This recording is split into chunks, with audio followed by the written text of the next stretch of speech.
Hello? Hello? Hello? Oh, there's a sleepy ghost. A ghost that is sleepy. Hello? Is this actually working? Do you think it's gonna work?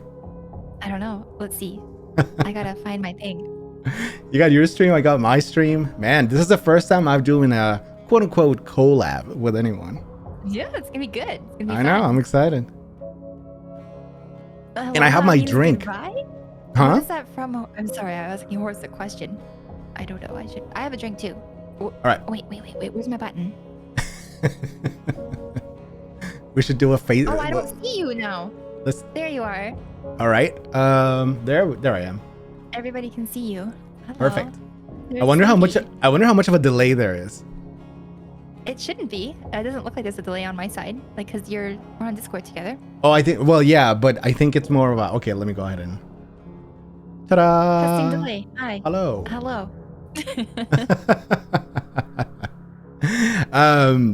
My goodness, how's it going? It's going really good. So, God.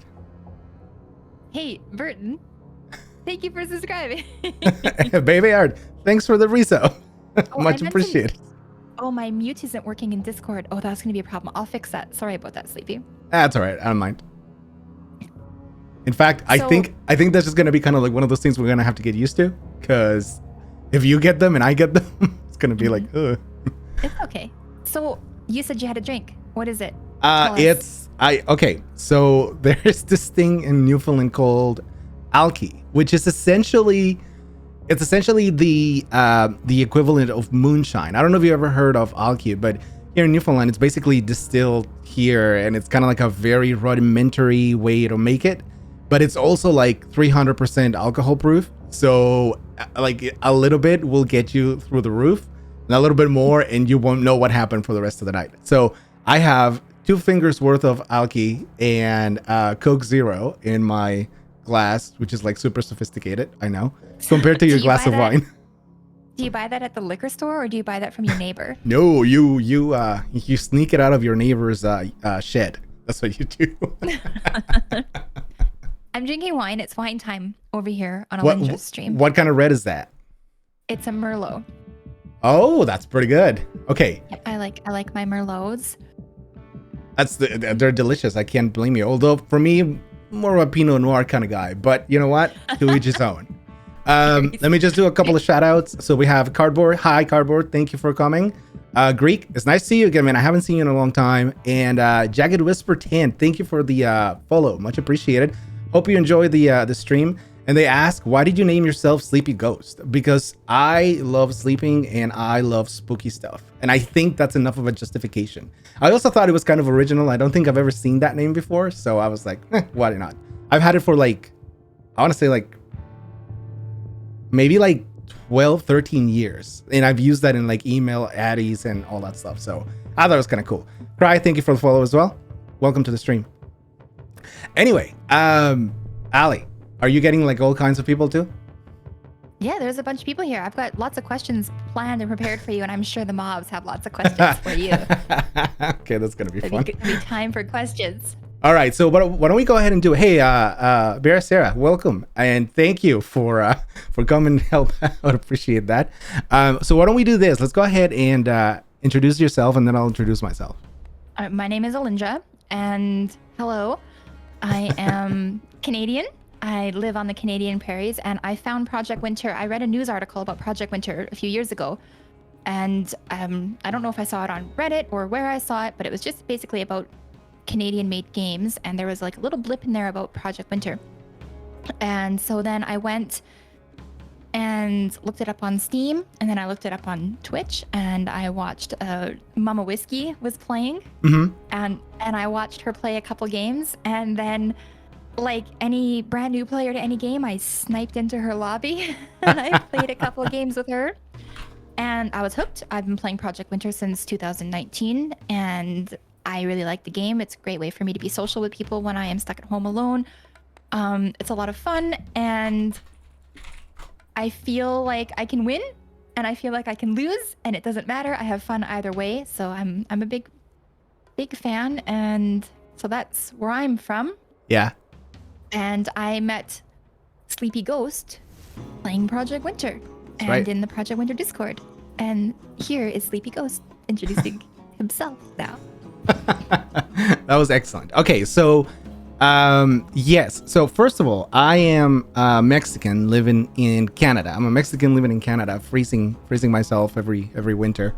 I have been you want to get into here. a competition about freezing in winter with me? No, not with you, because I know where you are is like 10 times worse. So I mean no disrespect towards where you are, but here in Newfoundland, and I mean also like keep in mind for a Mexican person who is not necessarily used to that type of weather, even worse too, because before I moved here, I lived in California. So California's got like during the winter, it's like 25 degrees. So coming here after that, I lived 20 years in Mexico, 10 years in California, and then I moved here in 2008. And so I've been here ever since. And this was definitely like the biggest shock when it came to environment. So ultimately, like once I moved here, and I have been in the gaming industry since like 2013. And anyway, I started with LucasArts, and which they used to handle the Star Wars IPs for video games and whatnot. And then after I moved here, I joined Other Ocean, who obviously are the makers of Project Winter. And so I have been with them since 2009, like late 2009. In fact, I think my 11 year anniversary is coming up. Like it's this month at one point, I think. So 12 years. Anyway, 12 years. Project Winter didn't actually come around until I want to say 2 years ago counting still.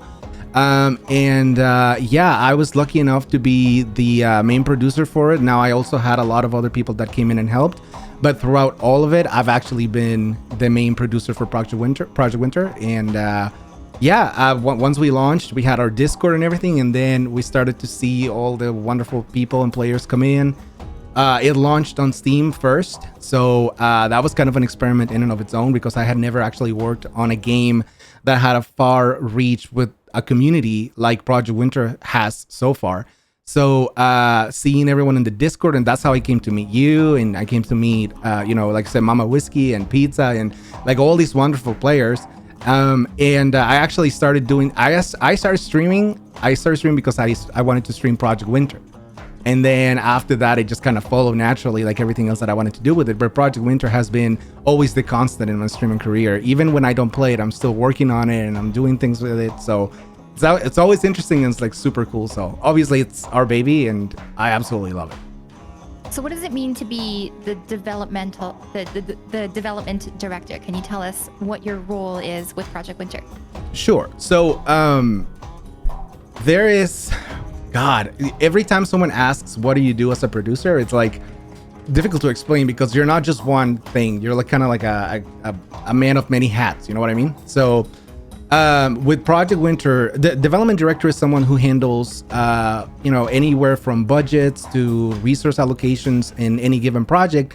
A lot of the times, multiple projects. So that's what I am with the company in Newfoundland. But more specifically with Project Winter is more of I am like the senior producer for it. So it means that everyday operations, day to day, I have to make sure that no one is missing anything, that no one's workflow is blocked, make sure that our bug database, for example, is always being kept an eye on, and making sure that all the bugs get done and fixed, and making sure that all the tasks that we have for every update get completed on time, correctly, and making sure that they're debugged as much as possible, so that we can send them out to the people. And like, I know people are gonna say like, well, every update comes with bugs. It's true. I'm not gonna sugarcoat it. Every update comes with bugs, but trust me, what we actually kill in the midst of trying to launch that update, whew, you would be surprised how much worse it would be if we didn't do that. So as a producer, I'm just more of like kind of like the gatekeeper for quality control and task management and people management. So I guess that's in a nutshell what I would say my job is. We have questions for you. Hey, all right, enter the cabin. Should we get into the cabin? And let's go ahead and do that. Hold on one second. I'll ready up, and let's. While our cabin is getting ready, yes. What's Hale like in person? You asked me that before, and I kind of laughed. And the funniest thing about him is that he's like a giant teddy bear, and he's gonna hate. I don't know if he's watching, but he's gonna hate that I said that. But he's like a giant teddy bear. He's a nice guy. He's you look at him and you get a nice warm feeling like once you talk to him. And the best thing about Hale is actually going out and partying with him. We went on a trip about 6 years ago where we had to hit like multiple countries because we were demoing a game. And during every one of those countries, we were partying constantly. And I remember like some of my fondest memories actually come from like hanging out with Hale. So between that and then he's actually, he's, oh God, he's going to kill me because I don't remember his title, but like he's pretty high above on the company. So he actually, I report to him sometimes when it comes to Project Winter, and he's got like all this oversight over other projects. But he's like nice guy and super laid down to earth. He's got an awesome beard, and he's a ginger, which I don't know, for some reason with the beard makes him look like a very buff Thor. I don't know. It's kind of like a weird visual, but he's an awesome guy. Some might refer to him as the CEO of Canada. The CEO of Canada. I think that's what I've heard. You say CEO, I think of that Bo Burnham song. But CEO entrepreneur. Yeah, the song has been stuck in my head for like 4 months. Hey, yeah, I know. You sent it to me, and I was like, oh. You're too far away. You're standing way over there on the bear rug. Come closer. Oh, yeah, right. Hold on. Just talking to the corner, Sleepy. Here we go. My Father Gascoigne outfit. I had to get a Bloodborne reference in here, and this is how I did it. Good. Yeah, so anyway, CEO of Canada. I mean, I wish someone said that title about me. I like that title. It's awesome. Someone's asking story mode in Project Winter. Leah. I'm just going to use Leah because I don't know how to pronounce the rest of your name, but Leah. Story mode in Project Winter. It's kind of weird. I think that's something that could be done. We have thought about it more in the sense of not necessarily adding a story. The story in Project Winter, we've always tried to keep it at a very high level on purpose, just because we want to keep a level of suspense on the game, right? So if we were to like outline an actual story for it, we would lose some of the already established lore, because part of the fun of Project Winter is that people actually get to see this very obscure things and like bunkers that they open up, or like why is the Lazarus machine in the science lab, right? So all this stuff that's in the game actually does have an overarching story, but I wouldn't want to actually put that on paper and explore it fully. So a story mode would kind of require you to have that. So maybe not in the way that you think we could do it, but there's definitely a way to do something like that in the future. It just has to be well thought out. I wanna make it so that the sense of mystery that we have is retained throughout a story mode if we were ever to do something like that. It's a cool question though, because I actually think about the possibilities and I get excited, but that's just me. So what I think is interesting is just the relationship that you have with Hale and other people that work at Other Ocean, and how we met, which is through the community and through the Project Winter community, through the Project Winter Discord, by playing the game. When I first started playing Project Winter, I started playing it solo, completely solo. I didn't know anybody. I joined the Discord so that I could find some people to play with, and over time I met a lot of really awesome people that are now like my really close friends that I've talked to almost every single day for a couple of years. And oh no What happened? I closed my document. Oh, so that's my right. brain has just broken in half. We'll give you a second. I can answer a question in the meantime. I was about to ask a question, and my question was, go ahead. So with the community, we just introduced crossplay with Xbox not too long ago, and there was recently a brand new update. Yes. And when the update happened, it kind of felt like some of us ended up disconnected from a bunch of our friends. It kind of like fractured. So yes. We were split away from our fellow community members that are on the Xbox client. Do you want to tell us what happened? Why can you tell us why that's a thing that happened? I can. Now, it's probably going to be an answer that is not going to be very satisfying for some people, but I'll do it in different parts. So the first part is this. I actually kind of feel like we do need to apologize for breaking up the community that way. It was a necessary evil that we had to undergo. So as you guys know, we announced not long ago that we also have the PlayStation and the Switch ports coming out very soon. For those of you that don't know a lot about development, so the way that it works is that you have to submit your games that you want to launch on PlayStation or on the Switch.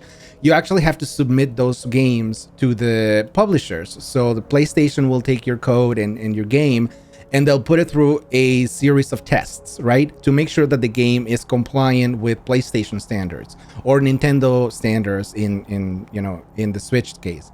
So when you do this, you have to be at a very specific version of the game that is stable, that you can submit, and that it has a good chance of passing those tests that Sony and Nintendo do. So some of the things that can happen sometimes is when they're doing those tests, they'll find things that violate their standards. And in those instances, you kind of get kicked out of the testing process until you fix that violation. And then you can resubmit your game with the fixed version and then go under another evaluation. So as we learn to develop for PlayStation and Switch and Xbox and Windows 10, they have similar requirements, but they also have very specific individual requirements that they force you to abide by. So think about that. We have Steam, we have Steam, Xbox, Windows 10, PlayStation, we have Switch. So that's 5 ports, not to mention the fact that our ports also have to be compatible with the current gen consoles, so PlayStation 5, Xbox Series S and X. So once you tabulate all of that, we had to pause our development. And so what ended up happening is, because we had to pause the development in a state that it was satisfying and that it didn't violate any other standards, we had to pause for the consoles. But the Steam port itself doesn't need to be submitted to anything other than the Steam client so that it can update. So there is no guidelines. There is nothing that stops you from launching a build. Now that's great, but sometimes that also comes with some problems where you can actually launch with really bad bugs, and then the community finds them, and you're like, okay, we'll add a hotfix that really quick. So Steam allows you to be very agile on that release process. The consoles, they don't. So on the console side, we have to be at a very specific, very stable place that can get approved, and then we have to retain that space, that place, while the Steam version continues to update and move ahead in content. So this is where I bring everything back to the disparity and why there's no crossplay right now. It's because in order for crossplay to be enabled, it needs to be enabled across all ports so that all ports can play around. But where 2 of the ports weren't launched yet and we still needed to submit and release, we had to break that up. So we did not want to keep the Steam players waiting, say, 2 months. That is essentially what it took us to certify on PlayStation and on Switch. We didn't want to keep the Steam port waiting that long for updates. So we decided, at a much greater cost, we're going to stop the consoles from updating, break compatibility or crossplay, and then continue Steam while the rest of the stuff gets sorted. And thankfully, it didn't take too long. But with that does come good news, is that we are very close to re-enabling crossplay again. It's a matter of hopefully just a couple of weeks, maybe 3 weeks, before we're all together again and playing with not just the Xbox and Windows 10, but with everyone else, like PlayStation, Switch, all of them. Real Deal Seal, does that answer your question as well? Because she was asking why go forward with a PC update and not wait instead of keeping everybody together. But I feel like you've answered that one already. By the way, sorry, 1 second. If one of the people on my stream is able to just kind of like catch the questions that are being posted, because I do want to make sure that we get to as many of them as we can, I would really appreciate that. So thank you. Okay. I want to rewind a little bit and get back to, because you mentioned the lore, and Gimp had a question about something relating to the lore and was wondering, lore-wise, why do the wolves pop out of wolf bunkers? Why are they inside the bunker in the first place? Gimp has the tough questions. Is this the moment when I reveal Project Winter 2 in the story in Project Winter 2? No, I'm joking. Absolutely. I'm joking. No, there is a reason. Now, don't take it like okay. Again, when I say there is lore, there's absolutely lore. Some of this stuff is just fun to do, and I think the surprise wolf bunkers are one of those things where, like, I technically could find a place for them in the lore because there's a very loose explanation of who could put them there to begin with and what those wolves actually are. Hint, hint. But I don't want to spoil that because, again, it's part of the lore. There's hints to that in the buildings and stuff like that, though. So if someone's playing and they happen to open up a bunker that looks like it's got markings on the walls or posters and stuff like that, definitely check that out because there's a lot of that lore hidden in those details. I think I lost your audio. You're muted. How long have I been? You got there. Okay, so you got my question. So that's I did. Good. I don't even know how I pressed. Okay, I know how I did it. It doesn't matter. Perfect. It's not relevant.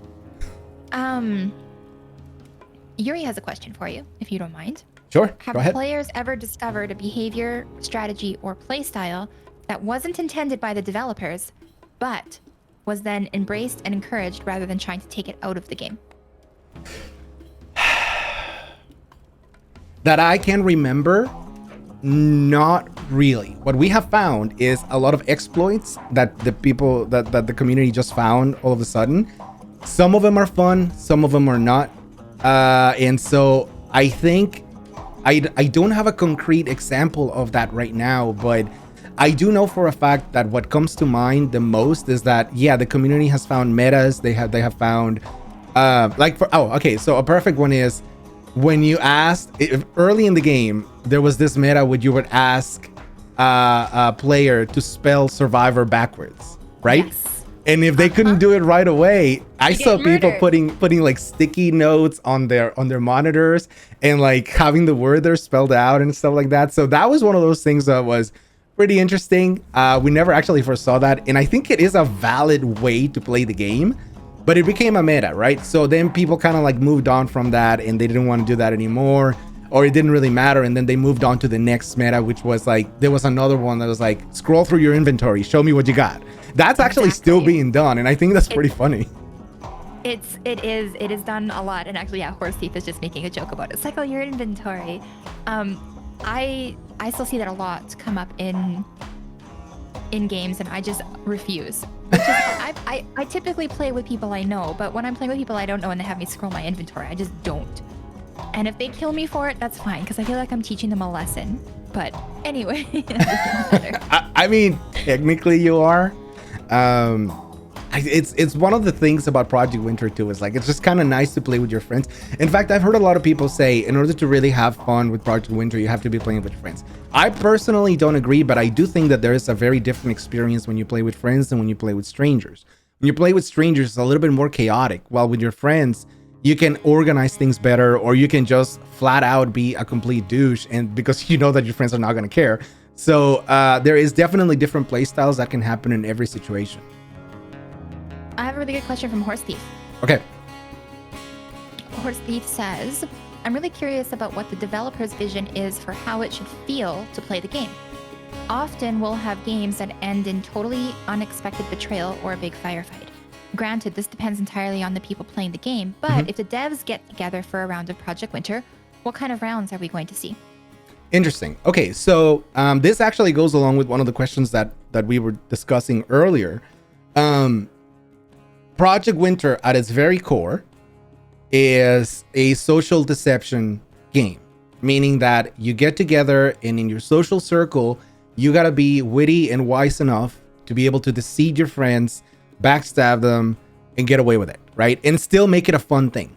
So the way that I describe Project Winter as a social deception game is a set of tools that allow players to create their own organic stories that are unique every time you play the game.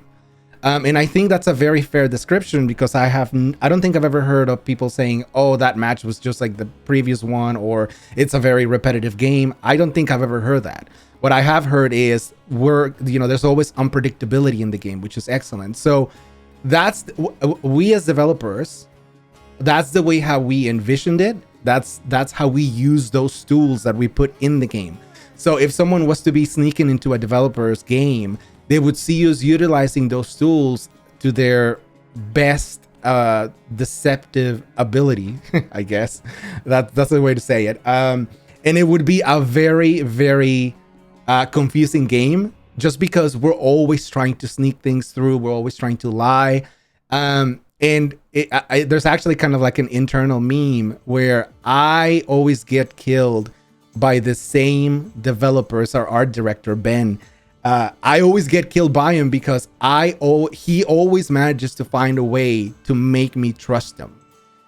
Regardless of how many times I've died to him, which has been many times, he has always found a way to make me trust him. And it is so weird because when we're together in games doing play tests or balancing tests, for some reason, either he or I always end up being the traitors. And it's just one of those things where like it devolves in absolute chaos. Then on the other hand, what the viewer was saying, you know, sometimes in the majority of games, you actually end up having firefights, shootouts. So it's just another way of saying, you know, that's how the players want to use the tools.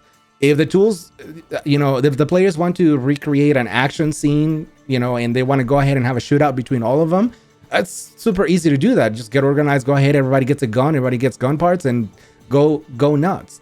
If you want to make it so that you play stealthily or you want to deceive friends, like it's things like it depends on how you use those tools. We as developers, we use them as we intend them to be at first, which is in a social deception environment. But that's by no means the only way to use them, right? There's a lot of different ways to play the game. Oh, absolutely. I have a question from Toffleg. The new social reset has... So this is a question from Toffleg. The new social reset has harmed the skill finding in lobbies and makes it very hard to find players with decent hours and have fun when the crossplay comes back. Are you going to fix this? Yes, absolutely. So there are a couple of issues with the system.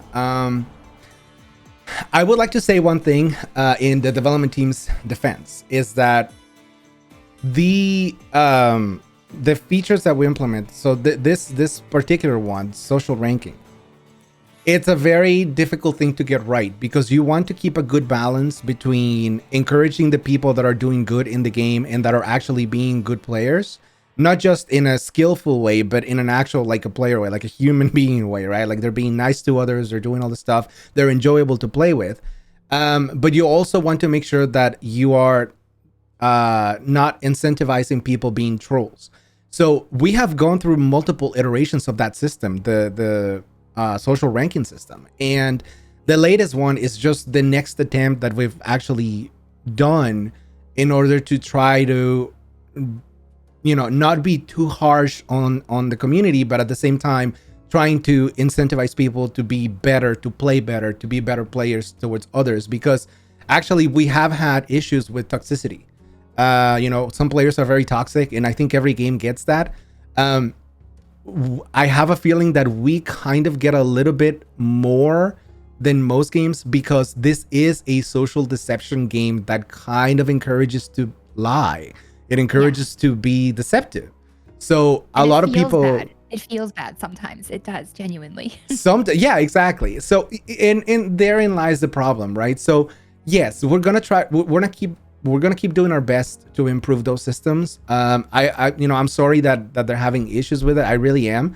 But the best thing that we can do, if you haven't done this, for whoever's watching and have questions about this, our Discord does have a section that we always keep track of when it comes to feedback on the new updates, anything that's in the game that requires like a balancing pass to make sure that, you know, we're getting it right. Please go ahead and drop your feedback there. Believe it or not, we're always constantly every day, one of our CMs or our QA guys, they go in there and they check for all the stuff and they aggregate all of that feedback and they put it in spreadsheets for us. So we do have that feedback. So if you have ideas, if you want something to change, be that squeaky wheel and go ahead and drop your feedback, and you know, we will eventually get to it. Yep. Some of that feedback requires a higher level of priority than others, but I promise you, we look at it, we see it, and we always try to incorporate as we move ahead with updates. Well, we've noticed that because one of the things that I've always noticed, and that I've me as a community member, I've heard a lot of appreciation for, is how engaged the developers are and how engaged Project Winter is with the community. Does most of the feedback come back through Discord when players give that type of feedback? Who gives that feedback to you guys? And how do you work and track? Like, you must get, like, come on, it's Discord, it's Twitter, it's there's a lot of people giving you feedback. How do you track and work with that specific feedback? Well, we have a lot of CMs. And thankfully we have an excellent, like a godsend of a department, marketing department, who also are doing their best to try to keep up with all the information that comes in. So I'll take it in parts. So first of all, our feedback actually comes from all those places that you mentioned. So it comes from Discord is probably the most vocal place where the feedback comes from, just because it's real time. But we also have a mailer. We have our website where people can actually send emails to, and we get those emails. So that gets aggregated. Again, think of it as like a giant spreadsheet, right? And this giant spreadsheet houses all of the feedback from all sources. So the biggest one, the most vocal one, is Discord. I would say the most steady but more passive is like email, that we get emails from the community that are constantly asking about things. And then our Steam reviews, and for that matter, the Xbox and Windows 10 stores that also have reviews, all of those places where we can see reviews written by the community. That's also something that we are constantly checking to make sure that maybe someone highlights a legitimate problem with the game in one of those reviews, and that's why we got it. We got a bad, like a low score, for example, like a 2-star to 1-star. And this is actually something that happened not long ago. We talked to one of the people that left a negative review on Steam, and we mentioned that we kind of we talked to them directly because they had a legitimate issue, and our marketing girl Sarah, she actually engaged with them directly, and they ended up actually changing the rating after we had a conversation with them and explained what was happening and all that stuff. So that's just one example of many that there are about how we deal with the community and how we try to actually listen to everything. But yes, overall, giant spreadsheet, lots of issues. We're getting through them, trying to look as many as we can. Here we go, and just taking a look here at my questions. Here, we have a question for this. And Rustry was also actually interested in this as well, because... Hi, Rustry. Sorry if I didn't get to it on my side. It's probably going to your side because I didn't get to mine. I'm sorry. No, it's okay. And you know what? If I'm asking Sleepy a ton of questions. So there is also, if you... there is a multi-stream link, which it might help. It'll open up actually both of our streams up at the same time, and you can flip back and forth between the chat. So if you have a question for Sleepy and you're in Sleepy's chat and he hasn't gotten to it yet, it's because I am bombarding him with questions. So you might want to just throw your question over here so I can put it in my document, because man, I have so many questions. We're holding him hostage. He is ours. He doesn't get to leave until our questions are fucking answered. So that being said, speaking of feedback, how does the feedback differ based on where it's coming from? What do the players, like, how do you get the feedback from players from Japan, from Russia? How often, like, what is there, like a huge amount of disparity between like your North American players versus your Russian versus your Japanese players? So Rustry is saying like there's lots of min and maxing in Russia, and then Japan has very rigid rules. What is it like? What is the feedback like, and how do you, like, you have feedback coming from Canada, from the US, from Turkey, from South America, from Japan, from It's all Russia. over the world, yeah. Tell us a little bit about that. Oh my God. Okay, I feel like Rustry can actually answer that question himself, because he was actually involved heavily with the Japanese community at one point. Really? So, yeah, he was. He was in their Discord because they actually had a different Project Winter Discord that they just used for their own purposes. So we had a couple of developers, and Rustry was also in that Discord. But so I'll tell you one thing. So feedback comes from all over the world, but we have noticed some very key, interesting differences. So let's talk about the Japanese side of things first. They have a completely different way of playing Project Winter than what you'd expect. Back in I think it was about a year ago when we were still communicating constantly with them, because the communication kind of tapered off a little bit, but we still communicated with them.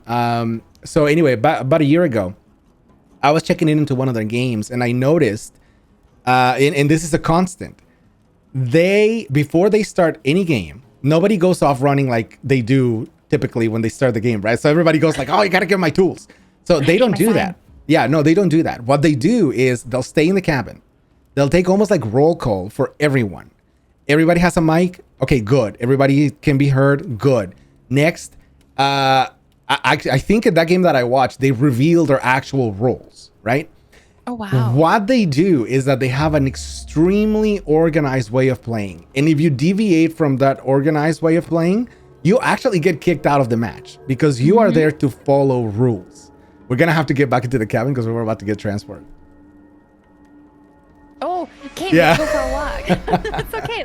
We'll walk back to the cabin. I played in a Japanese lobby once, and they let me because I was like, Canada, please? They let me play. Canada, please? Yeah. I got one game, and then they were like, okay, bye, because I don't know. Anyways, sorry to interrupt. Please tell us more about how that happens. Okay, so yeah, like I said, they're super specific when it comes to the rule set, and they're very about that rule set. So if anyone happens to break that, then they end up actually getting kicked out of the match. But there comes, it sounds a little bit harsh, but that actually comes with, they agree to play this way because that's how they get enjoyment out of the game. So say a North American player wouldn't necessarily be as fitting in that social circle as in their own, but it's still a valid way to play the game, and it's still a fun way to play the game. In fact, watching that match when I was there was unbelievable because the level of skill that they displayed altogether was outstanding. I think it was exciting because even though they were very organized, the traders were also very skilled. So they it was a very even match. So that's one of the things that I learned, is that even if you play Project Winter very organized, in a very organized way, there's still thankfully a good balance between the traders and the survivors, and and there's still a good chance for everybody to have a good time, but also to win the game, which is ultimately, I guess, what most people are after.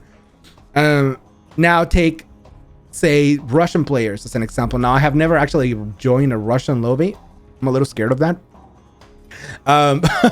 No, just because like they're like super strong when it comes to their feedback, and I appreciate that. But yeah, I have never joined one of them, but I do know that their play style is very, dare I say, almost trollish. Like they like to get into confrontations in their matches.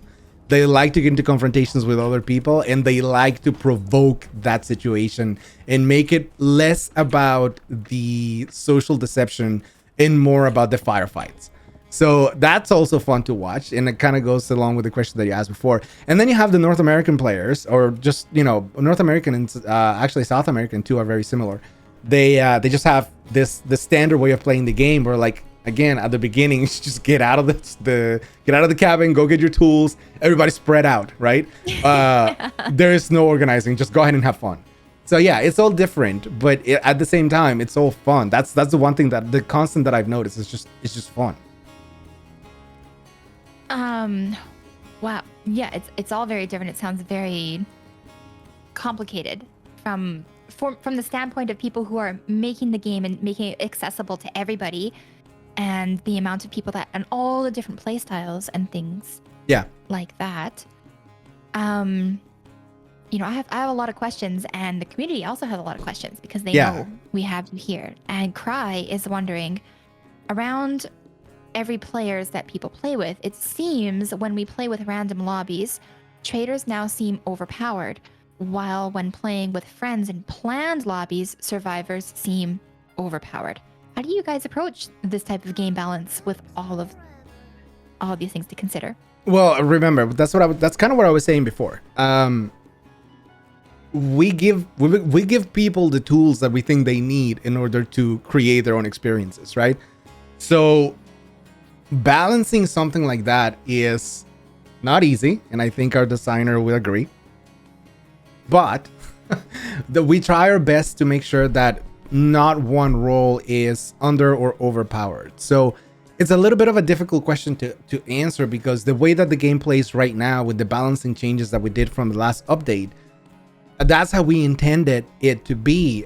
Sometimes people don't realize that there's multiple ways of doing things. So for example, let's talk about trader credits, right? So trader credits are a very contended point, because a lot of people think, well, there's not enough of them to go around, or what happens now that we have the defectors also being able to open up crates, the way that they do. And so all of that stuff has to be balanced at one point or another. And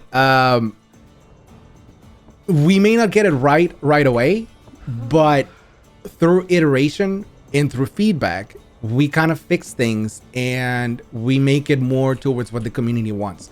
So remember one thing, even if right now the way that the system works is not something that you feel it's balanced, with your feedback, we will go back and rebalance it to make it a little bit more to the liking of the community. That's why it's so important for us to get that feedback from you guys, because without knowing what that feedback is, without knowing these questions, which I'm really glad that we're doing now just because of this, without knowing those questions and the feelings from people saying, well, the game feels unfair, or a certain aspect of the game feels unfair, we wouldn't have the data that we need to actually balance it and make it better. So I appreciate those types of questions. That's really good. For the next update for Project Winter, which would be update CU5 is what we're calling it. For the next update, we also have changes to that system to make it a little bit more balanced.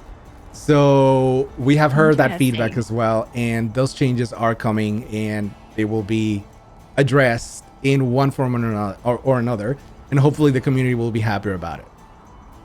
Fletch the Burb wonders, how many analytics do you track from all the games? Oh my god.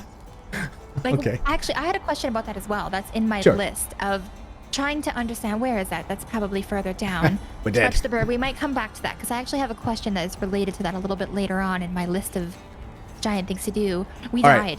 Let me go. Yeah, let's just go ahead and rematch that one, because I don't think that was fair.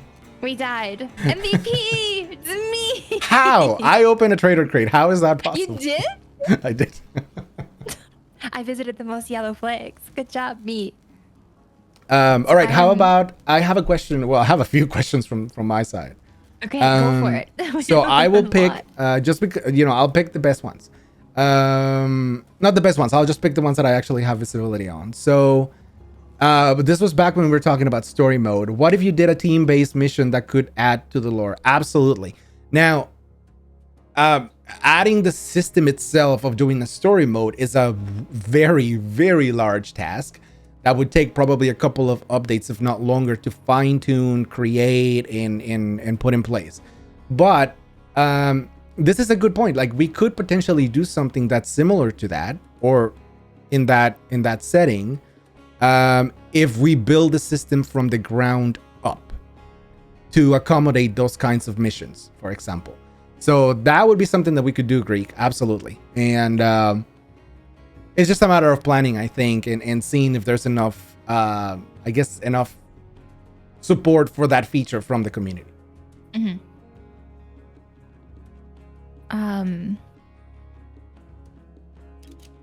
Let me see here. Catching up on a little bit things here. One more. Hey, Pizza, thank you for sending those questions, by the way. I appreciate it. So I have them all here. I'll start reading them as we go along. Oh, boy. Oh, boy. Oh, boy. Are we? Oh, we gotta go back. We gotta get back to the cabin here. Here we go.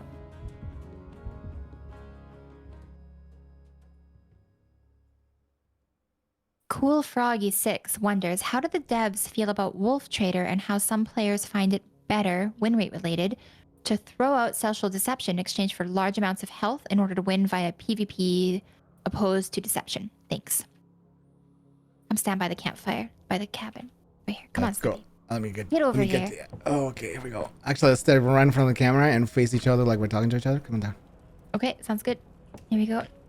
We'll just be sitting at the table. I'll just be sitting over here. Yeah, we're just hanging at the table, viewing the rolls. Kind of like a Hateful Eight situation. Perfect. Okay. You know, I watched that movie for the first time because of Project Winter with people that I play Project Winter with. We watched that movie together. Like, I had never seen The Hateful Eight before, but we all watched it together. Like a bunch of Project Winter people watching Hateful Eight. Anyway, that's what's cool. That's what's I cool love about stories the like community, that. right? Oh yeah, Yeah, absolutely. It brings people together. I love it. I mean, we've started. Yeah, no, there's like plenty of communities so far that have gotten started because of Project Winter, which is one of the weirdest things to see. It's weird in a satisfying way, just because obviously this is our baby. But you know, you have a community. We a lot of our streamers actually have their own communities. I have a community. So it's weird to see that synergy with that was created because of Project Winter, and then they go on to do things that are Project Winter related, and I'm just like, my God, like that's amazing to see. It's so satisfying. But anyway, going back to your question. So can you repeat the question again? What was it about traders?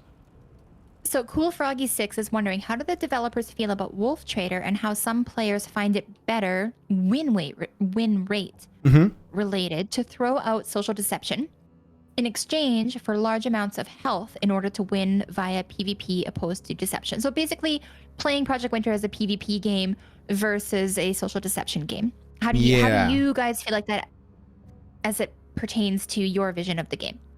Well, as far as the vision of the game goes, obviously, like I said, Project Winter is a social deception game. It's kind of like its core, right? So if you throw out social deception, then Project Winter becomes a different game. Nothing wrong with it. I don't think that we as developers see that as a bad thing, although we have implemented measures throughout time to try to counter that. So typically what happens is, I actually am guilty of this myself. Sometimes when I play with people, I actually just ghost myself out. Like, I will leave. If I'm a trader, I will red radio the other guy or girl and be like, hey, I will meet you north of whatever, like give them coordinates or, you know, wherever I'm going. And on the way, I will be powered up. So the mission of the other trader, usually when they play with me, is that they have to lure the survivors to the location where I will be while trying to weaken them. Now, in a way, that can technically be considered as a, you know, like a powered up, toss out social deception game. Because I now, even if people know that I'm the trader, it doesn't really matter. I'm going to go to the point where I need to go. I'm going to power up. I'm going to get as many guns as I can. I'm going to hide as many things as I can. I'm going to put as many bombs as I can on things, right? So yes, it's not necessarily a bad thing, but there is counters to that. There are, you know, the survivors all have different avenues to fight that they can now with the latest update, with the, well, actually not the latest one, but the role revival update. There is, you know, you don't necessarily have to have a specific role in order to be able to do things like opening up the armory or the science lab. Now you can do it normally as a survivor. And so those are the kind of things that I was talking about before when it comes to balance. Yeah, it's fine. If you want to go ahead, power up, become, what do you call it? A wolf trader? Like, do they just go on their own? And is that the term? Okay. So if you want to do that, absolutely, by all means, but just know that there's a lot of ways that can be countered. And in the end, lone wolf. Oh, I get it. Okay. Got it. I see. All right, perfect. So now I understand. So yes, again, it's along the same lines of what I was saying. If you want to go ahead and do that, perfectly valid playstyle. It's absolutely doable, but it comes at a cost of people knowing that who exactly the trader is, and then them being able to buff up on their own way, take, you know, the like speed boosts and combat boosts. And so ultimately, when you get to that point, when the trader meets the survivors for that inevitable fight at the rescue vehicle place, it still ends up as an actual fun firefight in the end, right? So as developers, we don't really have an issue with it. I think there's ways to combat people who do that. There's ways to, and if the person who's really good at doing that, then more power to them, right? It's still fun though. I think that's ultimately what we're looking for. Speaking of the new update. Oh, we got to run back. Yeah. Speaking of the new update, a lot of players have commented that the most recent update, get to the hard questions, the most recent update might encourage more solo play, which leaves less space for that social interaction and deception that you're talking about. For example, there's now variants on when a defector can open a crate, which completely removes the whole meta forced hard confirm thing, which I really love, because I didn't like before that you could use math, and I didn't want for me personally, speaking from my personal opinion, is I didn't want Project Winter to turn into a strategy game. Right. You know? So now the defectors have timers that charge faster when you're alone. So I feel like defectors are optimized if they're alone and emptying crates to keep credits away from traders. And this change can kind of increase of scouts seems to have compounded with other gameplay changes to make the games feel really fast-paced, really methodical, less lie and deception based, and more survivor favored. Yeah. Are there changes coming to kind of mitigate this kind of like rushed play that is happening? And how does the changes to the games... No, I forgot. Okay, I will answer the one that you remembered. So too many questions. Okay, so here's the thing. Here's the thing. Short answer, yes. There are changes coming to the system that it's going to balance it out based on the feedback that we've gotten, which is actually along the lines of what that question was. So rest assured, yes, we do have changes coming in that regard that are going to make it a little bit easier. It's going to be a little bit more balanced. Now, that being said, remember, there's many different ways to play the game. So defectors can take credits away from traders, sure. But one of the things that people maybe didn't notice or don't appreciate as much is the proximity trader credit gain that you get from being around the other members, right? So as traders, you actually get credits just by hanging out with the survivors. And we have done different tweaks to that system as well to make it a little bit more forgiving, a little bit more giving towards the traders, because it was not balanced properly or as best as we could have done it originally. So there's that too. A trader is never going to be without credits if they're smart enough in how they played the game. It's possible that there'll be less credits to go around from crates, but that only means that maybe they have to adapt and they have to change their playstyle a little bit, which is actually something that people are resistant to a lot of the time. But anyway, maybe they can actually hang out with more survivors to get more of those credits. Maybe that's also something that in the future we can tweak to add more credits if we notice a disparity in what's available between the crates and what has already been taken. Now, again, all of those are variables that are relatively easy to change as long as we have the correct feedback. So yes to the question. Nikki, thank you for the follow, much appreciated.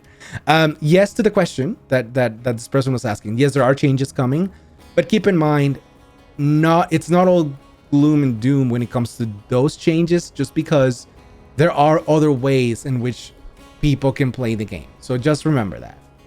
I think that helps. Like, so Urbane Olive wonders, would you ever consider rolling back an update? We've actually done it. Your community. Tell us about that. Actually, no. Well, sorry, it wasn't. I guess it was based on the community feedback as far as bugs. We had to revert a couple of times very early on. I think it was like on our third or fourth update on when we were only doing Steam. It's just because we actually launched with a few bugs that were really bad. So we had to change back to the old build, fix everything that we had, and then move it forward. But as far as features goes and new content, whether people hated it and we just had to roll it back, it's never happened. I think we have a pretty good record for two things with Project Winter.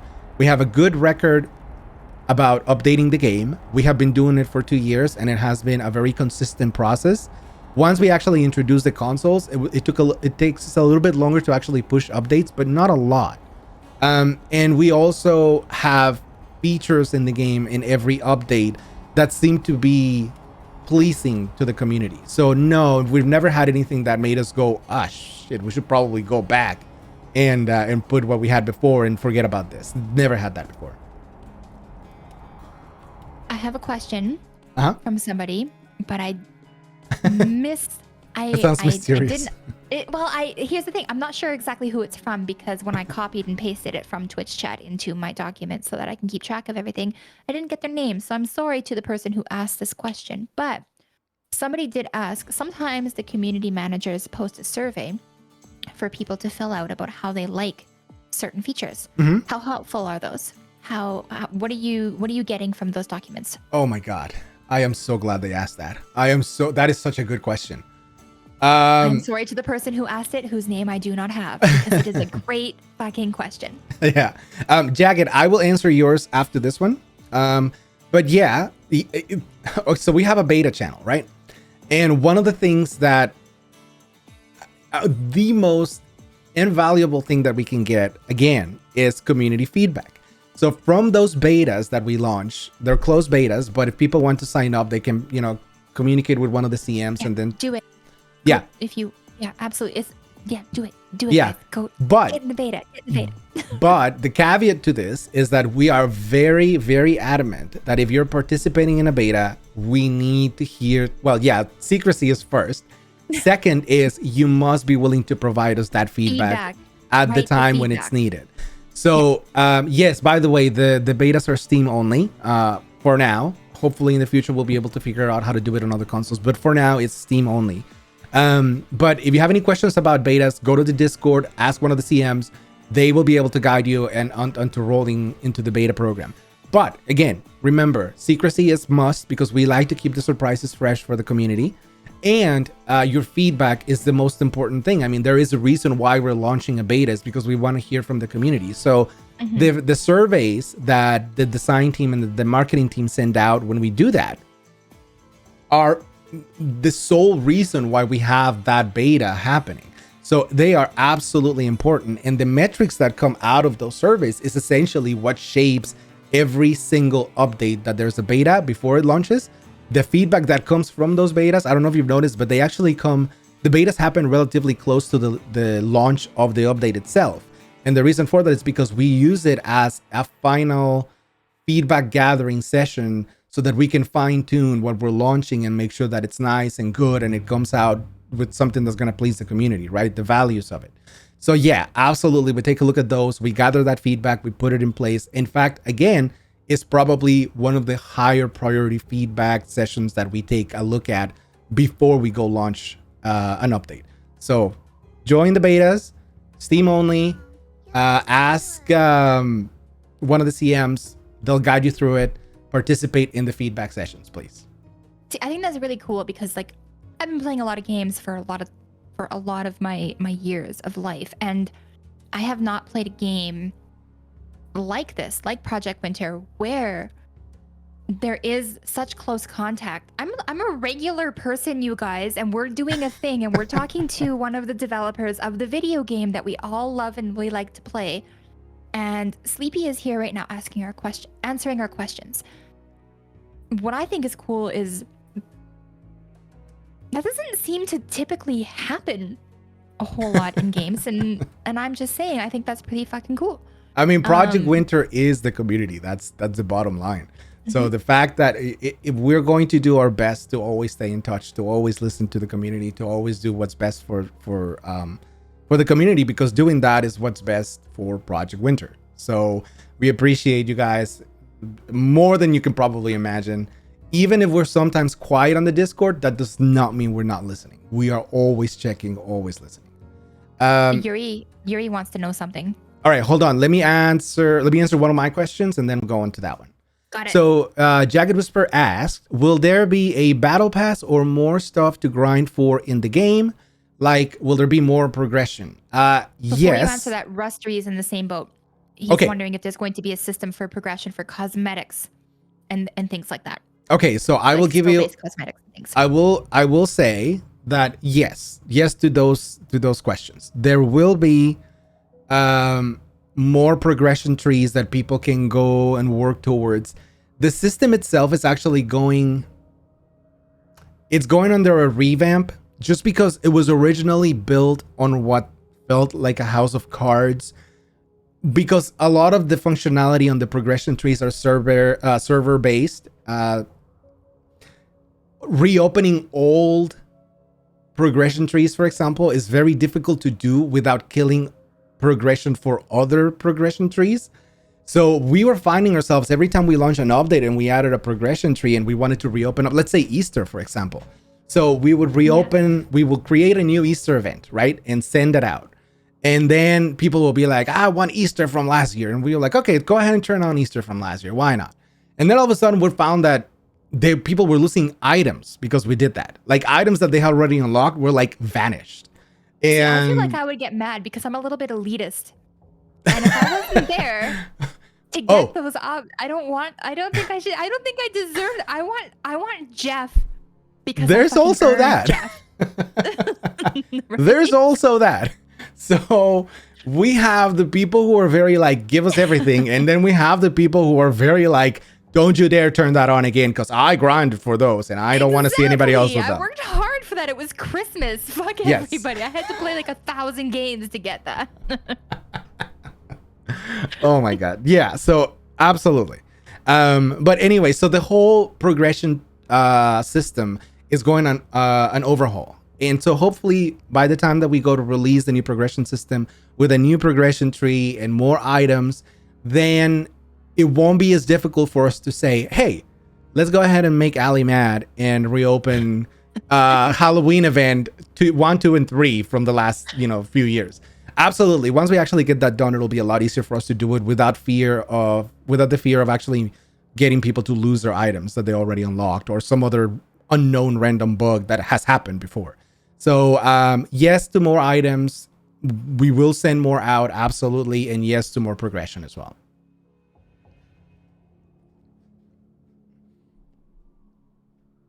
Were there any social deception games when Project Winter was in development that you took inspiration from? Oh my God, Clutch yes. the Verb. God, yes. Of course. We're not pioneers in this area, although I do feel like we're one of the games that do it best. Let's talk about, board games, for example. Werewolf was the biggest one for us. So Werewolf, we take a lot of inspiration from that. Space Station 13, which the inspiration that we took, that's a video game, but the inspiration that we took from that was more along the lines of the unpredictability that comes from playing the game in a specific role, right? So Space Station 13 was a big one. There's a bunch of others, but essentially if you can think of a social deception game that you liked and that is relatively popular, we looked into it. And so we had many different sources, but people are probably going to ask, was Among Us one of them? Actually, I think we were out, if not before, shortly. I'm sure of it. Yeah. So am I. I think we were before. No, I think we came out before they did, but it wasn't by too long. It actually was a pretty close range. So, I'm sure you were before, because the thing, I'm sorry, I'm interrupting about Among Us. My personal opinion of Among Us is it's more like it's more basic. Once you learn the maps and once you learn the mechanics and things like that, it's pretty easy to math that out. And if you get accused of being a liar in Among Us, there's no escape, there's no fight back, there's no counter. You're just done. You're just done. Yeah. So what I like in Project Winter, for me as a person that is an awful liar, is that there are things that I can still do to potentially win the game, even if I'm not able to lie my way out of a situation. But and not feel horrible about it. Yeah, absolutely. Okay. Yuri has a good question. Oh, you have questions. We have so many questions. I have a ton of stuff. But what are we gonna do? What are we gonna do? All right. Let me go on one. All right. So, Pizza, our lovable Pizza, asks, do you plan on adding any old roles back into the game, or have a throwback day custom lobby with some old unbalanced roles? I feel like she knows this. I know feel which like one. she I know which knows role. it. She's talking about Christmas. She's talking about Christmas. She's talking about. Yeah, so that's the beauty Saboteur. about custom mode. Why don't we have saboteur in customs? Like, why can't I be a saboteur in a custom? Well, you got to remember one thing. Just because it sounds like a good idea doesn't necessarily mean it is. But it's custom. Who cares? It is, absolutely. And that's kind of like the beauty about custom. We can add old things to custom to allow people to relive or reuse some of those old things that we've taken out. But it's got to be done. It's not as simple as just saying, oh, fuck it, go ahead and put it in. No, it's more about trying not to break the game when there's conflicting logic, right, with the existing stuff. So, Pizza, I think that's something that we could easily do for custom mode. And in fact, I think I may be blowing this. I don't know. I don't know if this is. I don't know if I should say this. Okay, I'll just say this. People are here for it. Do it. We will work. Yeah, this is a good way to put it. We will work on adding things that we remove from the main game and putting them in custom. We will try and do as much of that as possible. There, I think that's good. Yuri would like to know. Yeah. Yuri, will you ever release a public API for community development? I'm sorry, can you repeat that? I didn't catch that. Would you ever release a public API for community development? I mean, the hackers already did it, kind of. Remember that time that hacker spawned like 1,000 moose into our game? Yeah, okay, funny thing about the hackers, I think my favorite thing they've done so far, and I hate it, but I think it's like the best part. We had someone dug up early, very, very early in the development of Project Winter. The bears, whenever you killed a bear, you got meat and you got poop. And poop? Yeah.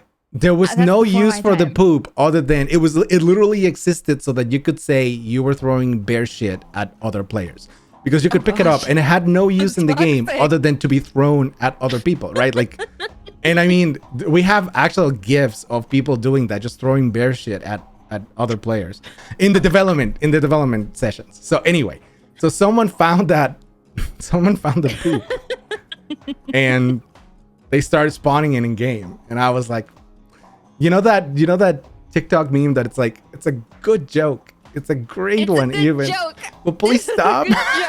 It's like, please, I'm gonna ask you to stop.